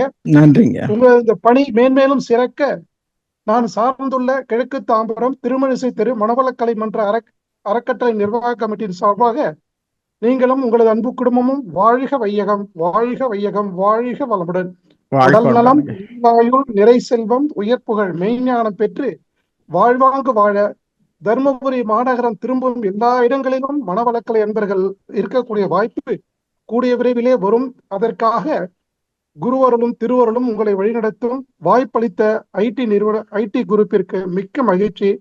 வாழ்க வளமுடன். நன்றிகள் ஐயா. கேள்வி கேட்ட பதிலாம் சொல்லிட்டீங்க. திரும்பி கேள்வி கேட்டா நாகரிகமா இருக்காது. நன்றிங்க. வாழ்க்கை. வாழ்க வளமுடன் ஐயா. தர்மபுரியில மட்டுமல்ல ஐயா, எங்கேயுமே மகரிஷியினுடைய இந்த மனவளக்கலை பரவ வேண்டும் ஐயா. வாழ்க வளமுடன், வாழ்க வளமுடன். அடுத்த அன்பராக வாழ்க வளமுடன் ஐயா. அடுத்த அன்பராக ஆண்ட்ராய்டு என்ற பெயரில் இணைந்துள்ள அன்பரை அன்புடன் அழைக்கின்றோம். ஹலோ ஐயா, வணக்கம். வாழ்க வளமுடன். வாழ்க வளமுடன்மா. வாழ்க வளமுடன். சொல்லுங்கம்மா. வாழ்க வளமுடன். ஐயா, உங்க ஸ்பீச் ரொம்ப நல்லா இருந்துச்சுங்க ஐயா. இன்னைக்கு இந்த ஸ்பீச்சை கேட்ட ஒவ்வொரு பொண்ணும் மனசுல ஒரு மாற்றம் கொண்டு வரணும்னு கண்டிப்பா நினைச்சிருப்பாங்க.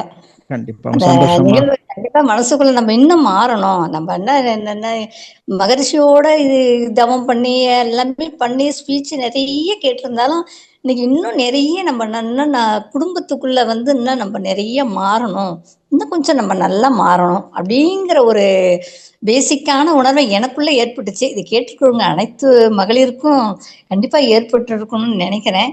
அது அனைத்து மகளிருக்கும் நீங்க ஒரு ஆணா இருந்து நீ சொன்னது எனக்கு எப்படி சொல்றதுன்னு ரொம்ப சந்தோஷமா இருக்குங்கய்யா. இப்படி ஒரு பெண்ணுக்குள்ள இருக்கிற உணர்வை, ஒரு நல்ல ஒரு சக்தியை நீங்க தூண்டிவிட்ட மாதிரி இருந்துச்சுங்க ஐயா. கண்டிப்பா நீங்க சொல்றது அனைத்துமே பொருத்தமா இருக்கு. நாங்க அதை இம்ப்ரூவ்மெண்ட் இன்னும் நிறைய பண்ணிக்கணுங்க ஐயா. அந்த இது எழுச்சி எங்களுக்குள்ள இன்னைக்கு வந்துருச்சுங்க. நம்ம நினைச்சிட்டு இருந்தோம் வீட்டுக்காரர்ல இப்படி திட்டுறாரு, புரிஞ்சுக்க மாட்டேங்கிறாரு, அதை பண்றாரு, இதை பண்றாரு, நிறைய எனக்குள்ளேயே கூட நிறைய வந்துச்சுங்கய்யா. நிறைய நான் கூட இதை கூட புரிஞ்சுக்க மாட்டேங்களா, இது பேசிக்கு கூட அப்படின்னு கூட நான் கூட அவர்கிட்ட எல்லாம் நிறைய சண்டை போட்டிருக்கேன். அன்னைக்கு அத நம்ம மேனேஜ்மெண்ட் நாம தான் பண்ணணுங்கிற ஒரு எண்ணம் இன்னைக்கு எனக்குள்ள ஆழமா வந்துச்சுங்கய்யா. நன்றிங்கய்யா. வாழ்க வளமுடன். நன்றிமா. வாழ்க வளமுடன்மா. நம்ம யாரும் நம்மள புரிஞ்சுக்க வேண்டியதில்லை, நாம புரிஞ்சுக்கலாம். இறைநிலை பிரம்ம ஞானத்தை உணர்ந்தவங்க கிட்ட. ஆமாமா. ஏன்னா இப்போ அவங்க யாரா இருந்தா என்ன, நம்ம இறைநிலை அந்த ரூபத்துல வந்திருக்கு. நமக்கு வினை இல்லாம அவங்க கணவரா வருவாங்களா? இப்ப நமக்கு என்னன்னா நம்மள மாதிரியே மாறணும். மன்றத்துக்கு போயிட்டோம்னு வச்சுக்கோங்க, உடனே வீட்டுல இருக்கிறவங்க எல்லாம் மன்றத்துக்கு வந்துடுறோம்னு நினைக்கிறோம். நம்மள போக அலோவ் பண்ணாங்களே, நன்றின்னு சொல்லணும். நாம ஒருத்தரை சுதந்திரத்தை பாதிக்காம வச்சிருக்கிறோம், அதான் அன்பு. பிடிக்குதோ பிடிக்கலையோ. இன்னொன்னு நீங்க சொன்னீங்க, நம்ம எல்லாம் பெரிய கூட்டு குடும்பத்துல வளர்ந்தவங்க. அம்மா, அத்தை, சித்தி, பாட்டி, இவங்கெல்லாம் தான் நம்ம கிட்ட எதனா ஒரு நல்லது இருக்குன்னா அந்த பெரியவங்க கொடுத்த அன்புதாமா. அன்புதாமா, வேற ஒண்ணுமே தெரியாது. அதனால அது எல்லா இடத்துக்கும் இருக்கணுமா. ஏன்னா நிறைய இடங்கள்ல அது ஒரு லக்ஸூரியா இருக்கு. நம்மள இப்படி எல்லாம் கூட இருப்பாங்களான்றது நம்ப மாட்டேன்றாங்க. இன்னொன்னுங்க என்னன்னா, நம்ம அன்பை கொடுத்தாலுமே இன்னைக்கு ஏத்துக்கிற மனநிலைமை தேவைக்காக பெற்றுட்டு அப்படியே போயிடுறாங்க. அது கொஞ்சம் கஷ்டமா தான் இருக்குது. அது நம்ம அப்ப எதிர்பார்ப்போட கொடுத்துருக்கிறோம்னு அர்த்தம். நம்ம வேலை அன்பு செலுத்துறது. அவங்க ஏமாத்தனா நம்ம வினை கழிந்தது, தேங்க்யூ அடுத்த வேலையை பாருங்க, இன்னும் யாருன்னா ஒருத்தர் வருவாங்க. அம்மா, அதான் யார் இடத்துல இயற்கை என்ற பேராட்டக்காரனுக்கு எல்லா ஜீவன்களும் எடுத்தாலும் காய்கள், எங்க வைப்பான், யாரை சேர்த்து வைப்பான், எல்லாமே தெரிஞ்சதுமா. இந்த நெருங்கிய உறவினர்கள்கிட்ட சண்டை போட்டுக்கிட்டு அன்பு இல்லாம வெறுப்பு காட்டணுமானா அந்த வினை நமக்கு தீரலன்னு வச்சுக்கோங்க. ஏதாவது ஒரு ஜென்மத்துல என்ன வருதுன்னா அந்த வினை, அந்த உறவு வந்து நெருக்கமான உறவா வந்து ஏதாவது குறையோட வந்து கட்டாயத்தின் பேர்ல அன்பு காட்ட வேண்டிய, அக்கறை காட்ட வேண்டிய நிலைக்கு ஆளாயிடுது. சரி நம்ம வாழ்க்கைய ஒரு 40 வருஷம் 50 வருஷம் இவ்வளவுதாமா பாக்குறோம். ஜூம் பேக் பண்ணி பாருங்க, இந்த உயிர் எங்க இருந்து எத்தனை கோடி காலம் வருது. அன்னை எத்தனை அன்னையோ, பிள்ளை எத்தனை பிள்ளையோ, எந்த பிறவியில யார் எங்க வந்திருக்காங்கன்னு தெரியாது. இந்த காலத்துல நாம் நம்மை மேம்படுத்திக்கிறோம். அன்பெலும் பிடிக்குள் அகப்படு மலையே வள்ளலார்மா. இறைவன் வந்து அன்புக்குள்ளதாமா இருப்பான். இறைநிலைன்றது அன்பு தானம்மா. அன்புன்ற பேரை வச்சுக்கிறோம், நம்ம இஷ்டத்துக்கு நடந்துக்கிறோமா. இதுதான் பிரச்சனை. நம்ம அன்புன்னு சொல்றதெல்லாம் பெரும்பாலும் எல்லை கட்டிய அன்பு, பொசசிவ்னஸ் தான். அதுதான்மா பிரச்சனை. அது வந்து நாங்க வெளியே வரணுங்க. வெளியில எல்லாம் இல்ல, நீங்க அதுலதான் இருக்கிறீங்க. நீங்களா ஒரு டப்பா எல்லை கட்டுது, இவங்க தான் எங்க வீட்டு தான், எங்க பசங்க மட்டும்தான். எல்லாருமே நம்ம பசங்க தானம்மா. நம்ம பசங்க இருக்காங்கம்மா. இந்த சமுதாயத்துல தானே அவங்களுக்கு பெண்ணோ பையனோ எடுக்க போறோம். அப்ப அந்த சமுதாயத்துல இருக்கிற எல்லா குழந்தைங்களும் நல்லா இருந்தா தானே அதுல ஒரு பொண்ணு நமக்கு மருமகனாவோ வரப்போகுது. கண்டிப்பா கண்டிப்பா. நம்ம இது விரிவடைந்த நிலைன்றமா. அம்மா, இறைநிலை என்பது எங்கும் விரிந்து எல்லாம் இருக்கிறது தான். அத அணு அளவுக்கு குறுக்கி வைக்கிறதுக்கு பேர் தான் அணு அவம் ஆணவம். அதான் தன்முனைப்பு. அதை விட்டா நன்முனைப்பா மாத்திக்கிட்டா போதுமா.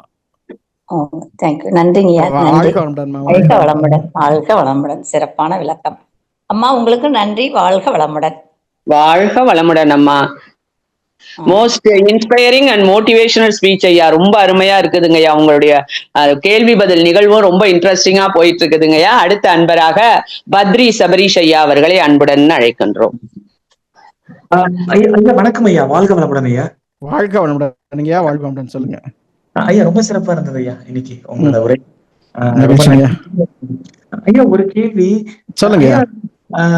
இப்போ வந்து விமன் வந்து அந்த என்னைக்குமே அந்த சேஃப்டி அவங்களோட அந்த ஃபியர் இருக்கிறதுனால என்னைக்குமே அந்த சேஃப்டி அதை வச்சேதான். இப்ப என்னோட லைஃப்ல என்னோட ஒய்ஃப் என்ன வந்தா கூட அந்த மனிதர்களையோ மக்களையோ அந்த நம்ம அந்த அன்பு பாசம்லாம் இது வந்து பிராக்டிக்கலா ரொம்ப அப்ளை பண்ண முடியலைங்க. அவங்க வந்து பொருளாதாரம் சார்ந்து அதனோட இதுதான் பாக்குறாங்களே தவிர அந்த எல்லாருமே அதுதான் என்ன நீ என்ன லேண்ட் வச்சிருக்கியா, அதுதான் நகை, அதுதான் அவங்களோட மெஜாரிட்டி இருக்கே தவிர நம்ம அதை தவிர வேற எதுவுமே நம்ம எல்லாரும் முக்கியம், நம்ம சொந்தம் முக்கியம், அந்த மாதிரிலாம் எதுவுமே அவங்க எடுத்துக்க மாட்டேங்கிறாங்க இல்லையா. அதுக்கு என்ன, அதை பத்தி என்ன நினைக்கிறீங்க கேட்கணும், அதை கேட்டேன். வாழ்க்கை வளமுடனுங்க ஐயா. நீங்க சொன்ன மனைவி மட்டும் இல்லைங்கய்யா, எல்லாருக்குமே சேஃப்டி வேணும் இல்லைங்களா. நம்ம பிலாசபின்றதை தாண்டி நீங்க ஆப்ரஹாம் மாஸ்லோஸ் நீட் தியரி படிச்சிருக்கீங்க இல்லைங்களா, தேவை தத்துவம். ஆமா, ஃபர்ஸ்ட் பேசிக் நீட்ஸ் உணவு, உடை, இருப்பிடம், அது இருந்தா தான் மக்கள் அடுத்ததை பத்தி யோசனை பண்ணுவான். அதுக்கு அடுத்தது இது என்னதுங்க, அன்பு, லவ் நீட்ஸ், அப்புறம் சேஃப்டி நீட்ஸ். இது எல்லாம் முடிந்த பிறகு தாங்க ஈகோயிஸ்டிக் நீட்ஸ், அப்புறம் தான் செல்ஃப் ரியலைசேஷன். தேவைகள் நிறைவேறாமல் எதுவுமே கிடையாதுங்க. இப்ப அவங்க வாழ்ந்த முறை, அவங்க சந்தித்த வீடு, அதன் அடிப்படையில தான் அவங்க இருப்பாங்க. ஆசைகள் எல்லாம் நிறைவேறி போச்சுன்னா அப்புறம் ஒரு காலத்துல இந்த பிறவியோ இன்னும் எத்தனை பிறவி கிடைச்சோ இல்ல, இதெல்லாம் தாண்டி மனித உறவு, அன்புதான் முக்கியன்றது வரணுமே தவிர சொல்லி கொடுத்தா எல்லாருமே மாறிடுவாங்கன்னா எத்தனை கோடிக்கணக்கான மகான்கள் எவ்வளவு ஞான நூல்கள் எழுதியிருக்காங்க. அப்புறம் ஏன் சமுதாயம் இப்படி இருக்கு, ஏன் போர் நடக்குது? இதுதான் சாமி சொன்னாங்க, போதனை முறையால் மாற்ற முடியாது, மனவளக்கலை சாதனை முறை.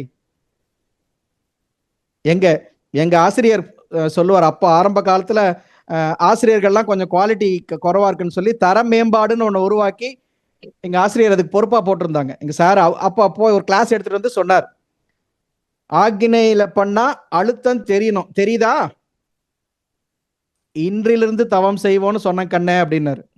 அதனாலங்கய்யா இந்த பயிற்சியில நாம் மேம்பட்டு கொண்டே போனால் மனைவியோ கணவனோ மக்களோ பெற்றோரோ மற்றோரோ யாருமே இப்படித்தான் இருக்கணும்னு சொல்லி நாம எண்ணவே மாட்டோம். நீ எப்படி வேண்டுமானாலும் இரு, accept others as they are. இது எப்ப முடியும்னா நம்மோட லிமிடேஷன்ஸோட ஏற்றுக்கொண்டு அதோட நம்ம என்ன பெட்டரா பர்ஃபார்ம் பண்ணலாம். ஆணுன்னா ஒரு லிமிடேஷன்ஸ் இருக்கு, பெண்ணுன்னா ஒரு லிமிடேஷன்ஸ் இருக்கு, பிள்ளைகள்னா ஒண்ணு இருக்கு, பெற்றோர்னா ஒண்ணு இருக்கு. நீங்க படிச்ச படிப்பு என்ன, நீங்க வாழ்ந்த வாழ்க்கை முறை என்ன, உங்களுக்கு பயிற்சி இருக்கிறது. அதனால அவர்களுக்கும் அதே மாதிரி இருக்கணும்னு ஒண்ணு கட்டாயம் கிடையாதுங்களே.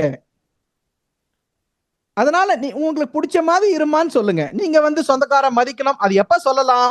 ஏங்க நான் எதனா கத்துக்கிறதுக்கு எதனா இருக்கான்னு அவங்க கேட்டா சொல்லலாம். அவங்க கேட்க விரும்பாத நிலையில நாம இப்படி நாம் அறிந்து கொள்வதையெல்லாம் அட்வைஸா பண்ண ஆரம்பிச்சோம்னா ஆளே இருக்க மாட்டாங்க. நம்ம கூட எல்லாரும் நெருங்கி எப்ப பழகுவாங்கன்னா நம்ம அட்வைஸ் பண்ண மாட்டோம் அப்படின்னா தான். நீங்க வாழ்த்துங்க, எல்லாமே நடக்கும். எல்லாருமே இறைநிலை அடையத்தான் போறாங்க. இந்த பிறவியோ அடுத்த பிறவியோ 1000 பிறவி கடித்தோ, அதுக்கு தானே பிறவி எடுத்திருக்கிறோம். நீ எனினும் நான் எனினும் நிறையறிவில் ஒன்றே, வினைப்பதிவில் முன்புள்ளாய் உள்ளோம். ஒரு குடும்பத்துல ஒருத்தர் மனவள கலைஞரா இருந்தா போதுங்கய்யா, அந்த அலை எல்லாரும் இழுத்துக்கிட்டு வந்துடும். நாம எக்ஸ்பெக்டேஷன்ஸ் வச்சுக்க கூடாது. அதுதான் அடிப்படை குடும்ப வாழ்க்கையில. நன்றிங்க, நன்றி. மிக்க நன்றி ஐயா. வாழ்க நன்றி நன்றி நன்றி. வாழ்க வளமுடன். நன்றி அம்மா. நன்றி. வாழ்க வளமுடன். நன்றி ஐயா. வாழ்க வளமுடன் ஐயா. அடுத்த அன்பராக நாம் ஜெயலட்சுமி அவர்களை அன்புடன் அழைக்கின்றோம். அம்மா வாழ்க வளமுடன்மா. வாழ்க வளமுடன் அம்மா. ஐயாட்ட கேள்வி கேளுங்கம்மா. வாழ்க வளமுடன் ஐயா. வாழ்க வளமுடன் ஐயா. வாழ்க வளமுடன்மா, சொல்லுங்க. ஆமா ஐயா, உங்க ஸ்பீச் அருமையா இருந்துச்சுங்க. மகிழ்ச்சிமா, மகிழ்ச்சி. இந்த நீங்க ஒரு விஷயம் சொன்னீங்க இல்லைங்க, இந்த லேடிஸ் மகளோட வீட்டுக்கார் மகளை நல்லா பாத்துக்கிறாங்க. ஆனா மருமகளை பாத்துக்கிறதுக்கு அவங்க மகன் பாத்துக்கிட்டா இதாரு சொல்றாங்க இல்லைங்க. இன்னும் பெரும்பாலான வீட்டுல எப்ப மாறும் அப்படிதாங்க இருக்கு. ஆமா, ஒண்ணு நம்ம அந்த மாதிரியான நல்வினையை செய்து அந்த மாதிரியான மாமியார் வரத்திற்கு நம்ம கிட்ட நல்வினை இருக்கணும். கரெக்டுங்களா? அப்படி அவர்களுக்கு அன்பு காட்டுற மாதிரி வினை வரணும். அதை நோக்கிதான் எல்லாம் போய்கிட்டு இருக்குமா. உலக சமாதானம்னா என்ன, உலக அமைதினா என்னமா, தனி மனித அமைதி, குடும்ப அமைதி, அப்புறம் தானே வரும். அப்படித்தான் வரும். இது சாமிஜி கிட்டே எவ்வளவு பேர் கேள்வி கேட்டாங்க. சரிங்க அம்மா, இதுக்கு ஒரு வேடிக்கையா பாருங்கம்மா. இப்ப அன்புன்னு சொன்னாங்க இல்லைங்களாம்மா, அதுல இப்போ குருமார்கள் சொல்லுவாங்க, என்ன பேரு, நாத்தனார், மச்சினரு, மாமியார், மாமனாருக்கெல்லாம் இங்கிலீஷ்ல என்ன பேருமா? Sister in law. ஆமாங்க. Brother in law, mother in law, father in law. By law அவங்க மதர், பை லா அவங்க சட்டப்படி. இப்ப எப்ப அன்புப்படி அம்மாவா அன்புப்படி அப்பாவா எப்ப மாறுறாங்களோ அப்ப இந்த பிரச்சனை வராது. ஓ சரி சரிங்க. இன்னைக்கு எப்படி ஆயிட்டு இருக்குன்னா, ஹஸ்பண்ட் இன்லா வைஃப் இன்லான்ற அளவுக்கு இல்லமா போய்கிட்டு இருக்கு. சட்டப்படியான மனைவி சட்டப்படியானது ஆகும் போது நாம் திருந்தினால்தான் உலகம் திருந்தும். இன்னொன்னு, அந்த ரூபத்துல கடவுள் மாமியார் ரூபத்திலயோ மாமனார் ரூபத்திலயோ எப்படி வாழணும்னு சொல்லி கொடுக்குறாங்க. அப்படி ஏருக்கு மாறா இருந்தா நீங்க எப்படி நல்ல மாமியாரா இருக்கணும், கெட்ட மாமியாரா இருக்கக்கூடாதுன்னு பாடம் நடத்துறாங்க. நாளைக்கு உங்களுக்கு பெண்ணோ பையனோ இருந்ததுன்னா நீங்க மருமகளையும் மருமகளையும் ஒரே மாதிரி நடத்துங்கன்ற பாடத்தை இறைவன் வாழ்ந்து அவங்க வாழ்க்கையே கெடுத்து நமக்கு சொல்லி கொடுக்குறாங்க. எவ்வளவு பெரிய தியாகி. நீங்க கவனிச்சு பாருங்க. ரொம்ப அவங்களெல்லாம் வணங்கணும் நீங்க, குருமார்கள். சரி ஓகேங்க. இப்ப பையனுக்குதான் இப்ப கல்யாணம் பண்ண போறோங்க. நம்ம அப்படி மாறிடுமோ பாத்தீங்களாமா, நல்ல அனுபவங்கள் தான் நமக்கு அது மாதிரி வருங்களாயா? அதெல்லாம் ஒண்ணு இல்லம்மா, நம்ம மன்றத்துல இருக்கோங்கயா, நம்ம மன்றத்துல இருக்கோம். அதான்மா நான் என்ன சொல்றேன்னா, நல்லா இருக்கணும். எந்த பொண்ணு வந்தா நான் என் மகளா நான் பாத்துக்கிறேன். சரி சரிங்க. அப்படி இல்ல நினைக்கணும். அம்மா நாம நினைச்சு வரப்போதா, அதற்கான வினைப்பதிவு வரப்போதா? அம்மா பயம், பயம், கோபம், ஈகோ, டிப்ரெஷனு, இதெல்லாம் எதனால வருதுமா? அன்பு இல்லாதனாலதான் இதெல்லாம் வருது. அன்புன்றது எப்ப ஒரு அன்பும் கருணையும் இறை உணர்வு பெற்றால் அன்பும் கருணையுமான நிலை தானே வரும். ஆமாமா, சினம் அச்சம் இரண்டும் ஓர் மனிதர் வாழ்வை என்ன சொல்றாருமா? கொடும் சினம் உத்தியாகும். படிச்சிருக்கீங்களா சாமிஜி இது? ஆமாங்க. சினம் அச்சம் இரண்டும் மனிதர் வாழ்வை சீரழிக்கும் கொடும் உத்தியாகும். பயம்னு இருந்தா அங்க அன்பு கிடையாது. பயப்படுறவன் அன்பு செலுத்தவே முடியாது. வைஃபை பார்த்து பயப்படுறவன் மனைவி கணவனை பார்த்து பயப்படுறவங்க எப்படிமா அன்பு செலுத்த முடியும்? இன்னொன்னு வயசாச்சுன்னு சொன்னீங்க இல்லைங்களா, ஜீவகாந்த குறைவு இருந்தால் இந்த தைரியம் போயிடும். சரி 9 மையத்தாவன் என்னம்மா, இருதய மையம் என்னதுமா? அன்பு தானம்மா. ஆமாங்க. ஆமா, அதுல சரியா இறங்கலன்னா பயம் வந்துருது. சரிங்க. எல்லாம் மெக்கானிக்கலா இருக்காங்கம்மா. அதாவது அந்த பட்டம் கட்டுறாங்கல்லம்மா, பெண்ணுன்னு சொல்லி கல்யாணத்தப்போ பட்டம் கட்டினா என்னமா அர்த்தம்? நீதான் இந்த வீட்டுக்கு ராணி, நீதான் எஜமானன்னு பட்டம் மட்டும் கட்டிட்டு வீட்டுக்கு வந்த உடனே இந்த கடாயில எண்ணெயே ஊத்தாம தாளிச்சா எப்படிமா? சரிங்க. நம்ம தான்மா மாறிக்கணும். அது அந்த தலைமுறை. நம்ம பயிற்சியில இருக்கோம். இப்ப சொன்னதெல்லாம் யாருக்குமா இந்த நிகழ்ச்சி எல்லாம்? நாம் இப்படி இருக்கிறோம், இப்படி மாற வேண்டும், குருமார்கள் சொல்லி இருக்கிறாங்கன்னு நினைக்கிறவங்களுக்கு தான் இதுவே தவிர, நிறைய பேர் காதுல போட்டீங்கன்னா இது காதுல கூட கேட்க மாட்டாங்க. ஏன்? அதெல்லாம் முடியாது. மாறுவது கஷ்டமா. இளம் பிள்ளைகளைத்தான் மாற்ற வேண்டுமே தவிர வயதானவர்களை அவர்கள் போக்கிலேயே விட்டு விடுங்கள். நீங்க வாழ்த்துங்க. ஆமா, உறவினர்களை வாழ்த்துறீங்களா? வாழ்த்துறதுமா, உறவுகளை வாழ்த்துறோம் தானே. அப்ப கடைசி வரையிலையும் சேர்த்து வாழ்த்திருங்க. இன்னல் புரிவோர் எதிரிகளாய் நினைப்போர் எவரேனும் இருந்தால் அவர்களும் மனம் திறந்து நல்வாழ்வு. அவ்வளவுதாமா. ஆனா விட்டு கொடுக்காதீங்க. உங்கள் கணவரை பெற்றுக் கொடுத்தவங்கல்ல தெய்வம் இல்ல. எல்லாருமே தெய்வம் தாமா. அதை உணர்ந்தா போதுமா. இந்த ரூபத்துல இந்த பாடம், அந்த ரூபத்துல அந்த பாடம். அவ்வளவுதான். வாழ்க வளமுடன். வாழ்க வளமுடன். ரொம்ப நன்றிங்க. சந்தோஷம். மகிழ்ச்சிமா. வாழ்க வளமுடன். அடுத்த அன்பராக நாம் லக்ஷ்மணன் காந்திமதி என்ற அன்பரை அன்புடன் அழைக்கின்றோம். வாழ்க வளமுடன்மா. ஐயா வாழ்க வளமுடன்ங்கய்யா. வாழ்க வளமுடன். சொல்லுங்கய்யா. உரையும் கேள்வி பதிலும் ரொம்ப சிறப்புங்க ஐயா. சான்ஸே இல்ல. மகிழ்ச்சி. அவ்வளவு அருமையா இருக்கு ஐயா. இப்ப சொன்னீங்கல்ல ஒரு அருமையான வார்த்தை, அத தன் நிழலே தனக்கு உதவி பண்ணாது, அடுத்த நிழல் தான் தன் உடம்பில் நிழல் தனக்கு எப்படி உதவும். ஆமாங்க, உதவும். அப்படிங்கிற ஒரு சூழ்நிலை இருக்கிறப்ப குடும்பத்தாரா இருக்கட்டும், வெளிநபர்களா இருக்கட்டும், அந்த அன்பு இல்லாத ஒரு சூழல். நீங்க இப்ப ஒரு சகோதரி கேட்ட மாதிரி, ஒரு மருமகள் வீட்டுக்கு வந்துட்டா அந்த மாமியாரோட கேரக்டர் மாறிடுது. மாறலங்கய்யா, அந்த கேரக்டர் வெளிப்படுது, உள்ள இல்லாம வராது இல்ல. அப்புறம் அந்த நாத்தனாரோடைய கேரக்டரும். அப்ப இவங்களுடைய செயல்பாடுகள் வர வர இந்த பெண்ணுடைய குணதேசமும் அவங்களுக்கு தகுந்த மாதிரி மாறிக்கிறாங்கிறப்ப இதுல நடுவுல இருந்து மாற்றுறது அந்த ஒரு ஆண் மட்டும்தான். அதுதான். அதாவது ஆணும் ஏற்குமாறா இருந்து ஏதாவது ஒரு பக்கம் சேர்ந்து இருந்தா பரவாயில்ல. ஆனா அவங்க ரெண்டு பேரும் வேணும்னு நினைக்கும் போது சொல்லுங்க. அப்ப என்னங்கய்யா ஆகுது? அதாங்கய்யா. இப்ப மனைவிக்காக பேசுறதா, அம்மா அக்கா தங்கச்சிக்காக பேசுறதாங்கிற ஒரு சூழல் வரப்ப அந்த ஆண்மகன் மனநலவில் உடல்நல பாதிப்பு ஏற்படுறது இதாகுதுங்க ஐயா. அந்த குடும்ப சூழல் மாறுது. ஒரு விஷயம். ஆமாங்கய்யா. இதே மாதிரி பொது சமுதாயத்துல பாருங்க, சும்மா ஒரு லிரிக்ஸ் இது தள்ளுனா அதாவது குடும்ப நபர்களோட பேசாம ₹1 கொடுத்தா போதும், எங்களோட தனிமையா பேசுங்க அப்படின்னு சொல்லி ஆணா இருக்கட்டும் பெண்ணா இருக்கட்டும் இன்னைக்கு அந்த மொபைல்ல வருதுங்க ஐயா. அப்போ ஒரு இளம் பெண்ணே இன்னைக்கு தவறுதலா பேசக்கூடிய சூழலை வீட்டு குடும்பத்தாரில் பேசாம வெளிநபர்கள் யாரோ அன்னோன் பர்சன்ட்ட பேசக்கூடிய நிகழ்ச்சிகள் தவறுதலான சூழ்நிலைக்கு இன்னைக்கு இளைய சமுதாயம் போயிட்டு இருக்குது. அதுக்கு மதுவா இருக்கட்டும் குடிப்பழக்கம் எல்லாமே அந்த மாதிரி நடந்துட்டு இருக்குங்கய்யா. அதாவது நம்ம இப்ப அட்வைஸ்ல இருக்கோம், இதை தடுக்கிறது எப்படிங்க ஐயா? அதை தடுக்கக்கூடிய சூழலை செயல்படுத்தணுங்க ஐயா. அதுதான் நான் சொல்ல வரேன். இன்னைய சூழலுக்கு ஒரு பெண் வெளியில போய் படிக்க போறா, ஹாஸ்டல்ல இருக்க வேண்டிய சூழ்நிலை அப்படிங்கிறப்ப எல்லாமே அது மாற்றங்கள் நடக்கிறப்ப இது எப்படிங்க சரி பண்றது? அதாவது நம்ம அட்வைசபிள் பண்றதும் தனி மனுஷன் திருந்துவது மட்டும் இல்லாமல் இதை எப்படி அதை நடைமுறைப்படுத்தி தடுப்பதுங்க ஐயா? அதுக்கு எனக்கு வழி சொல்லுங்க ஐயா. வாழ்க வளமுடன். நீங்க சொன்னதெல்லாம் உண்மைங்கய்யா.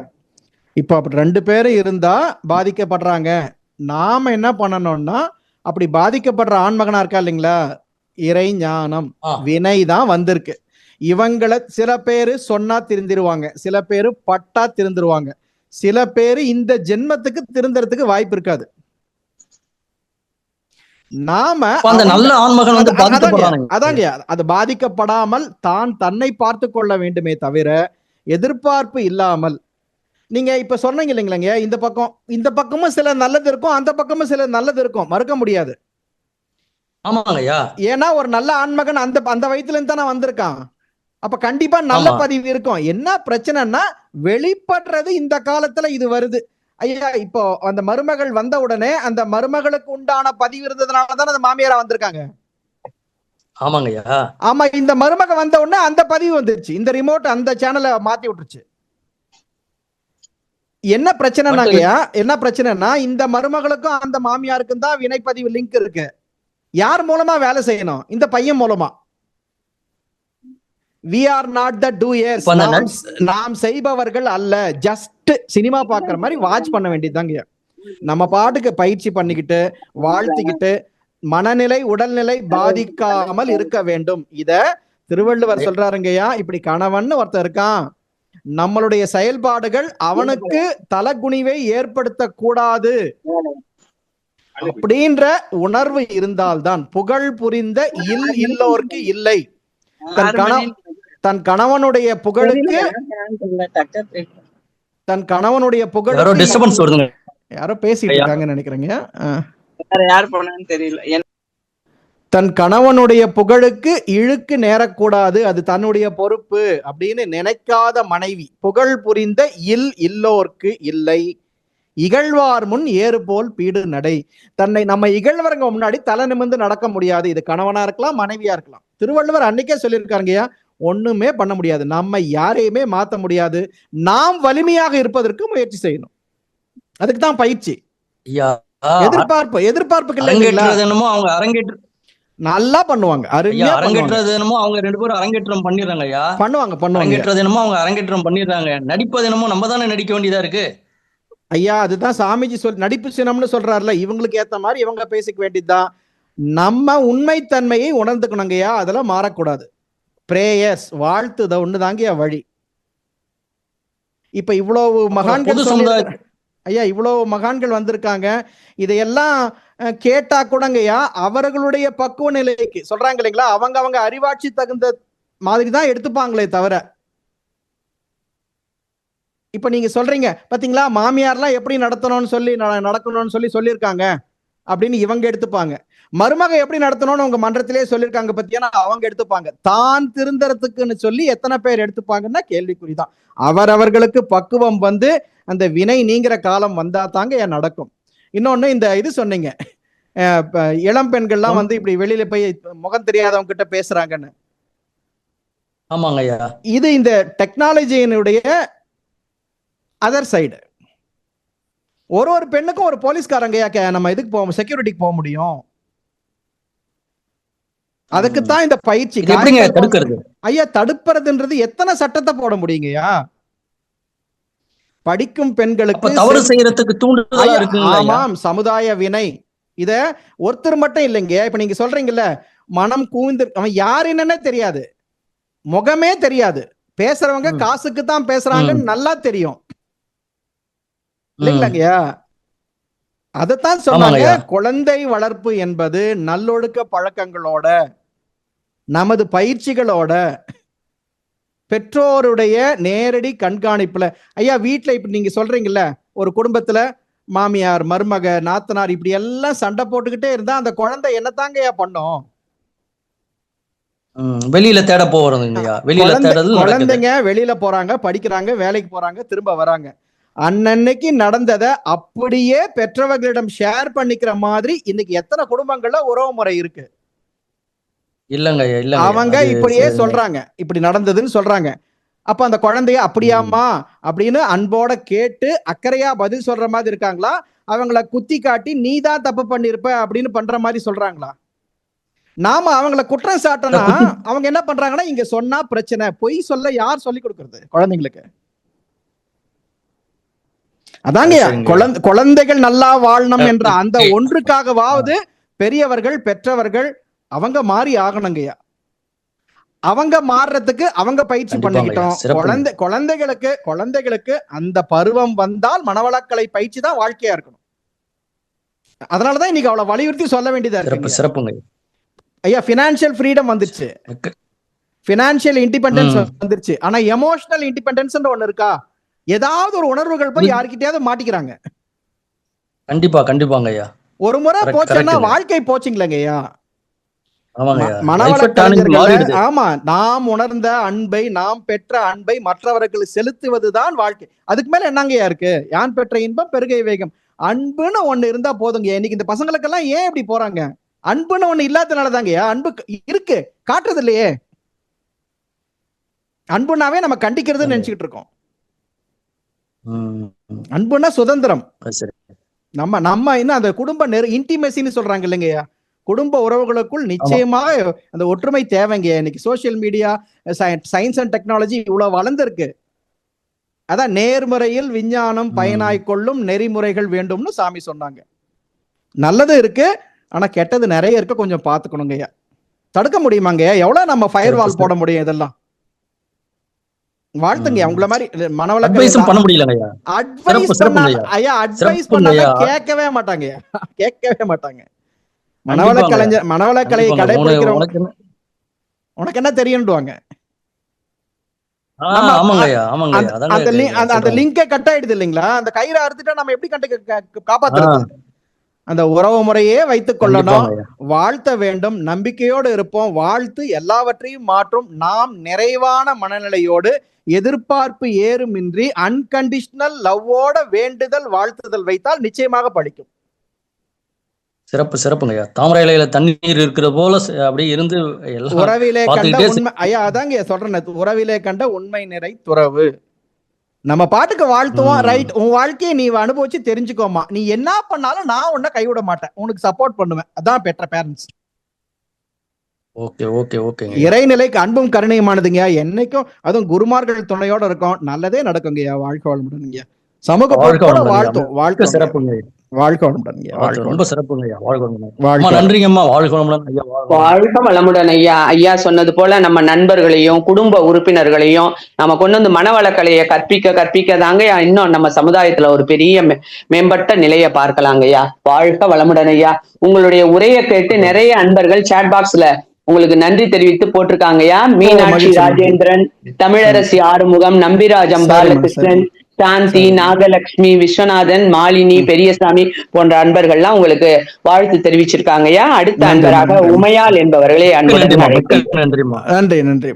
நன்றிங்க ஐயா. வாழ்க வளமுடன். வாய்ப்புக்கு நன்றிமா ஐயா. வாழ்க வளமுடன் ஐயா. வாழ்க வளமுடன்மா. நல்லா இருக்கீங்களா? வாழ்க வளமுடன்மா. வாழ்க வளமுடன். சொல்லுங்கம்மா. வாழ்க வளமுடன் ஐயா. இப்ப சொல்லும் போது ஒரு கேள்வி பதில வரும்போது சொன்னீங்க, ஆண் என்றால் அதுக்கு ஒரு வரையறை இருக்கு, பெண் என்றால் ஒரு வரையறை இருக்கு அப்படின்னு சொன்னீங்க. அது என்னங்க ஐயா? ஐயா வரையறைன்னா என்னதுமா? உடலில் வலிமை அதிகம் ஆணுக்கு இல்லைங்களா? மனதில் வலிமை அதிகம் பெண்ணுக்கு. ஆமாங்கய்யா. இல்லைங்களா? அந்த காலத்துல ஆண்னா உடலை வருத்தி பொருளீட்டுவான், பெண் அன்பாய் வைத்து எல்லாரையும் பார்த்து இதான் நம்ம இருந்தது. இன்னைக்கு பெண்களும் வேலைக்கு போக ஆரம்பிச்சிட்டாங்கல்ல. ஆமா. ஆணுக்குள்ள பெண் தன்மை இருக்கு, பெண்ணுக்குள்ள ஆண் தன்மை இருக்கு. அந்த ஆண் தன்மையை விட பெண் தன்மை குறைவா இருந்தா ஆண், பெண் தன்மை அதிகமா இருந்தா பெண்ணு. கரெக்ட் தானம்மா? ஆனா இந்த பரிணாம வளர்ச்சியில ஆணுக்குள்ள பெண் எல்லாமே மாறிடுச்சு. இன்னைக்கு ஒரு பார்த்தா ஆண் மாதிரி இருக்காங்க, ஆனா பெண் தன்மை இருக்கு. பார்த்தா பெண் மாதிரி இருக்காங்க, ஆண் தன்மை இருக்கு. இல்லைங்களாம்மா? அன்பு காட்டுவது பெண்மை, காவல் காப்பது ஆண்மை. அப்படித்தானம்மா? அப்ப ஆண் கிட்ட அன்பு காட்டக்கூடாதா? ஆணிடம் அன்பு காட்டுற தன்மை அதிகமா வந்தா தாய்மை. தாயும் ஆனவன். தந்தைக்குள்ளேயே இன்னைக்கு எத்தனை பேர் தாய்மையா இருக்காங்கம்மா? தாயின்னு இருந்தாலும் எத்தனையோ பேரு தாய் மாதிரியே இல்லாம இருக்காங்கல்ல. அதாம்மா, தாய்மையை உணர்ந்துக்கணும், ஆண் ஆண்மையை உணர்ந்துக்கணும்மா. இந்த உணர்வுகள் மாறி மாறி வர்றது ஒண்ணும் தப்பு இல்லை. உடலுக்கு தானே ஆண் பெண் ரெஸ்ட்ரிக்ஷன்ஸ், உயிருக்கு எங்க இருக்கு ஆண் பெண் என்பது? ஆமா, பெண்கள் பெண் உரிமைன்னு பேசினாலுமா பெண் உரிமை என்பது கட் பண்ணிட்டு போறதுக்கு இல்ல. புரியுதுங்கய்யா. ஆமாமா, இப்ப தனியா ஒரு ஆண் குழந்தைய வளர்க்கறதுக்கும் பெண் வளர்க்கறதுக்கும் எவ்வளவு வித்தியாசம் இருக்குமா? ஆமாங்கய்யா. பெண் வளர்த்துருவா, ஆண் வளர்க்க முடியுமாமா? அதாம்மா ஆமாங்க. ஒரு சொல்லுவாங்கம்மா, தாயோடு அறுசுவை போம். அம்மா போயிட்டானா அந்த சாப்பாடு கிடையாது அவ்வளவா. தந்தையோடு கல்வி போம், சேயோடு யான் பெற்ற செல்வம் போம், ஆய வாழ்வு உற்றாருடன் போம், உடன் பிறப்பால் தோல்வழி போம், எல்லாம் சொல்லிட்டு பொற்றாலியோடு எவையும் போம். மனைவி போயிட்டா எல்லாமே போயிடுமா. அது இருக்கும் போது தெரியறது இல்லம்மா. சிறப்பு சிறப்புங்க. நாம அதை உணர்ந்து வாழணுமா. அதுதான்மா முக்கியம். பெண்மை ரொம்ப போற்றத்தக்கதுமா. பெண்மையை இகழ்ந்தவர்கள் அவ்வளவு பெருமை அடையவே முடியாதும்மா. பெண்களும் பெண்மையை போற்றணும், ஆண்களும் பெண்மையை போற்றி மதிக்கணுமா. உடல் அளவுல இருந்தாலும் உயிர் என்பது ஒன்றுதான். அதான் சாமி சொல்றாங்க இல்லையம்மா, எவ்வுயிரும் தோன்றுவதற்கு ஏற்றதொரு திருவழியாய் பெண்ணினத்தை படைத்தானே. மதிக்கணும் இல்லைங்களா? ஆமாங்க ஐயா. மதிக்கணுமா, மதிக்கணும். அதுதான் சொன்னாங்க. வாழ்க்கை வளமுடன்மா. வாழ்க்கை வளமுடன். சிறப்புங்க. நன்றிங்க ஐயா. வாழ்க்கை வளமுடன்மா. வாழ்க்கை வளமுடன். வாழ்க வளமுடன். இறுதியான அன்பராக நமது சாந்தி அம்மா அவர்களை அன்புடன் அழைக்கின்றோம்.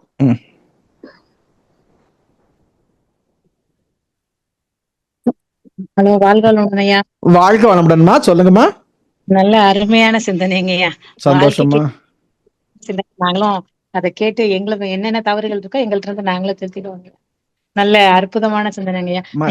சரி தவறுன்னு இல்லம்மா, நமக்கு செய்யறோம், இதுக்கு விளைவு தவறா வருது அவ்வளவுதான். நம்ம சரி தப்புன்னு பாக்குறதுக்கு யாருமா இருக்கிறது? அவங்க அவங்களுக்கா பார்த்து சரியா இருந்தா செஞ்சுக்கலாம், அவ்வளவுதான்.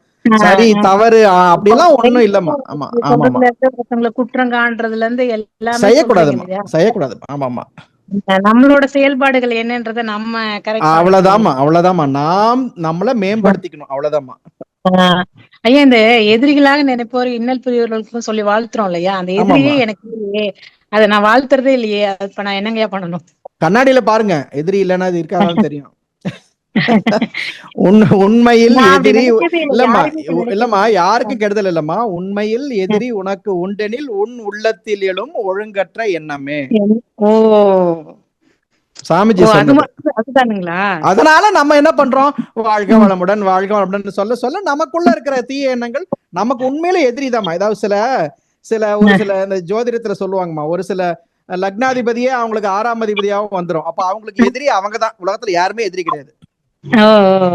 இந்த விருச்சிக லக்னம் ஒரு சில இதெல்லாம் இருக்கு, இந்த ரிஷப லக்னம், அவங்களுக்கு லக்னாதிபதியும் அவரே இருப்பாரு, 6ஆம் அதிபதியும் அப்படியே இருப்பாரு. உலகத்துல யாருமே அவங்களுக்கு எதிரி இல்ல, அவங்கதான். அந்த லக்னத்துக்கு மட்டும் இல்ல, நமக்கே நிறைய பேருக்கு நம்ம தான் எதிரி, யாருமே கிடையாது. அப்ப வாழ்த்திக்கணும். ஆமா, நம்மளே வாழ்த்திக்கோங்க, அவ்வளவுதான். சரிங்க சரிங்க சரிங்க. ஐயா, அருமையான சிந்தனைங்கய்யா. வாழ்க வளமுடன். நன்றிங்கய்யா. வாழ்க வளமுடன். வாழ்க வளமுடன் அம்மா. ஐயா, இன்னும் ஒரு அன்பர் இருக்காங்க, சொல்றீங்களா?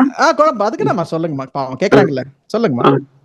அடுத்த அன்பராக கலைமதி மோகன் என்பவரை அன்புடன் அழைக்கின்றோம். நான் ஒருத்தர் கேள்வி கேட்டா எத்தனையோ பேருக்கு தேவையானது வரும் இல்லம்மா. ஆமாங்க ஐயா, சொல்லட்டுமா?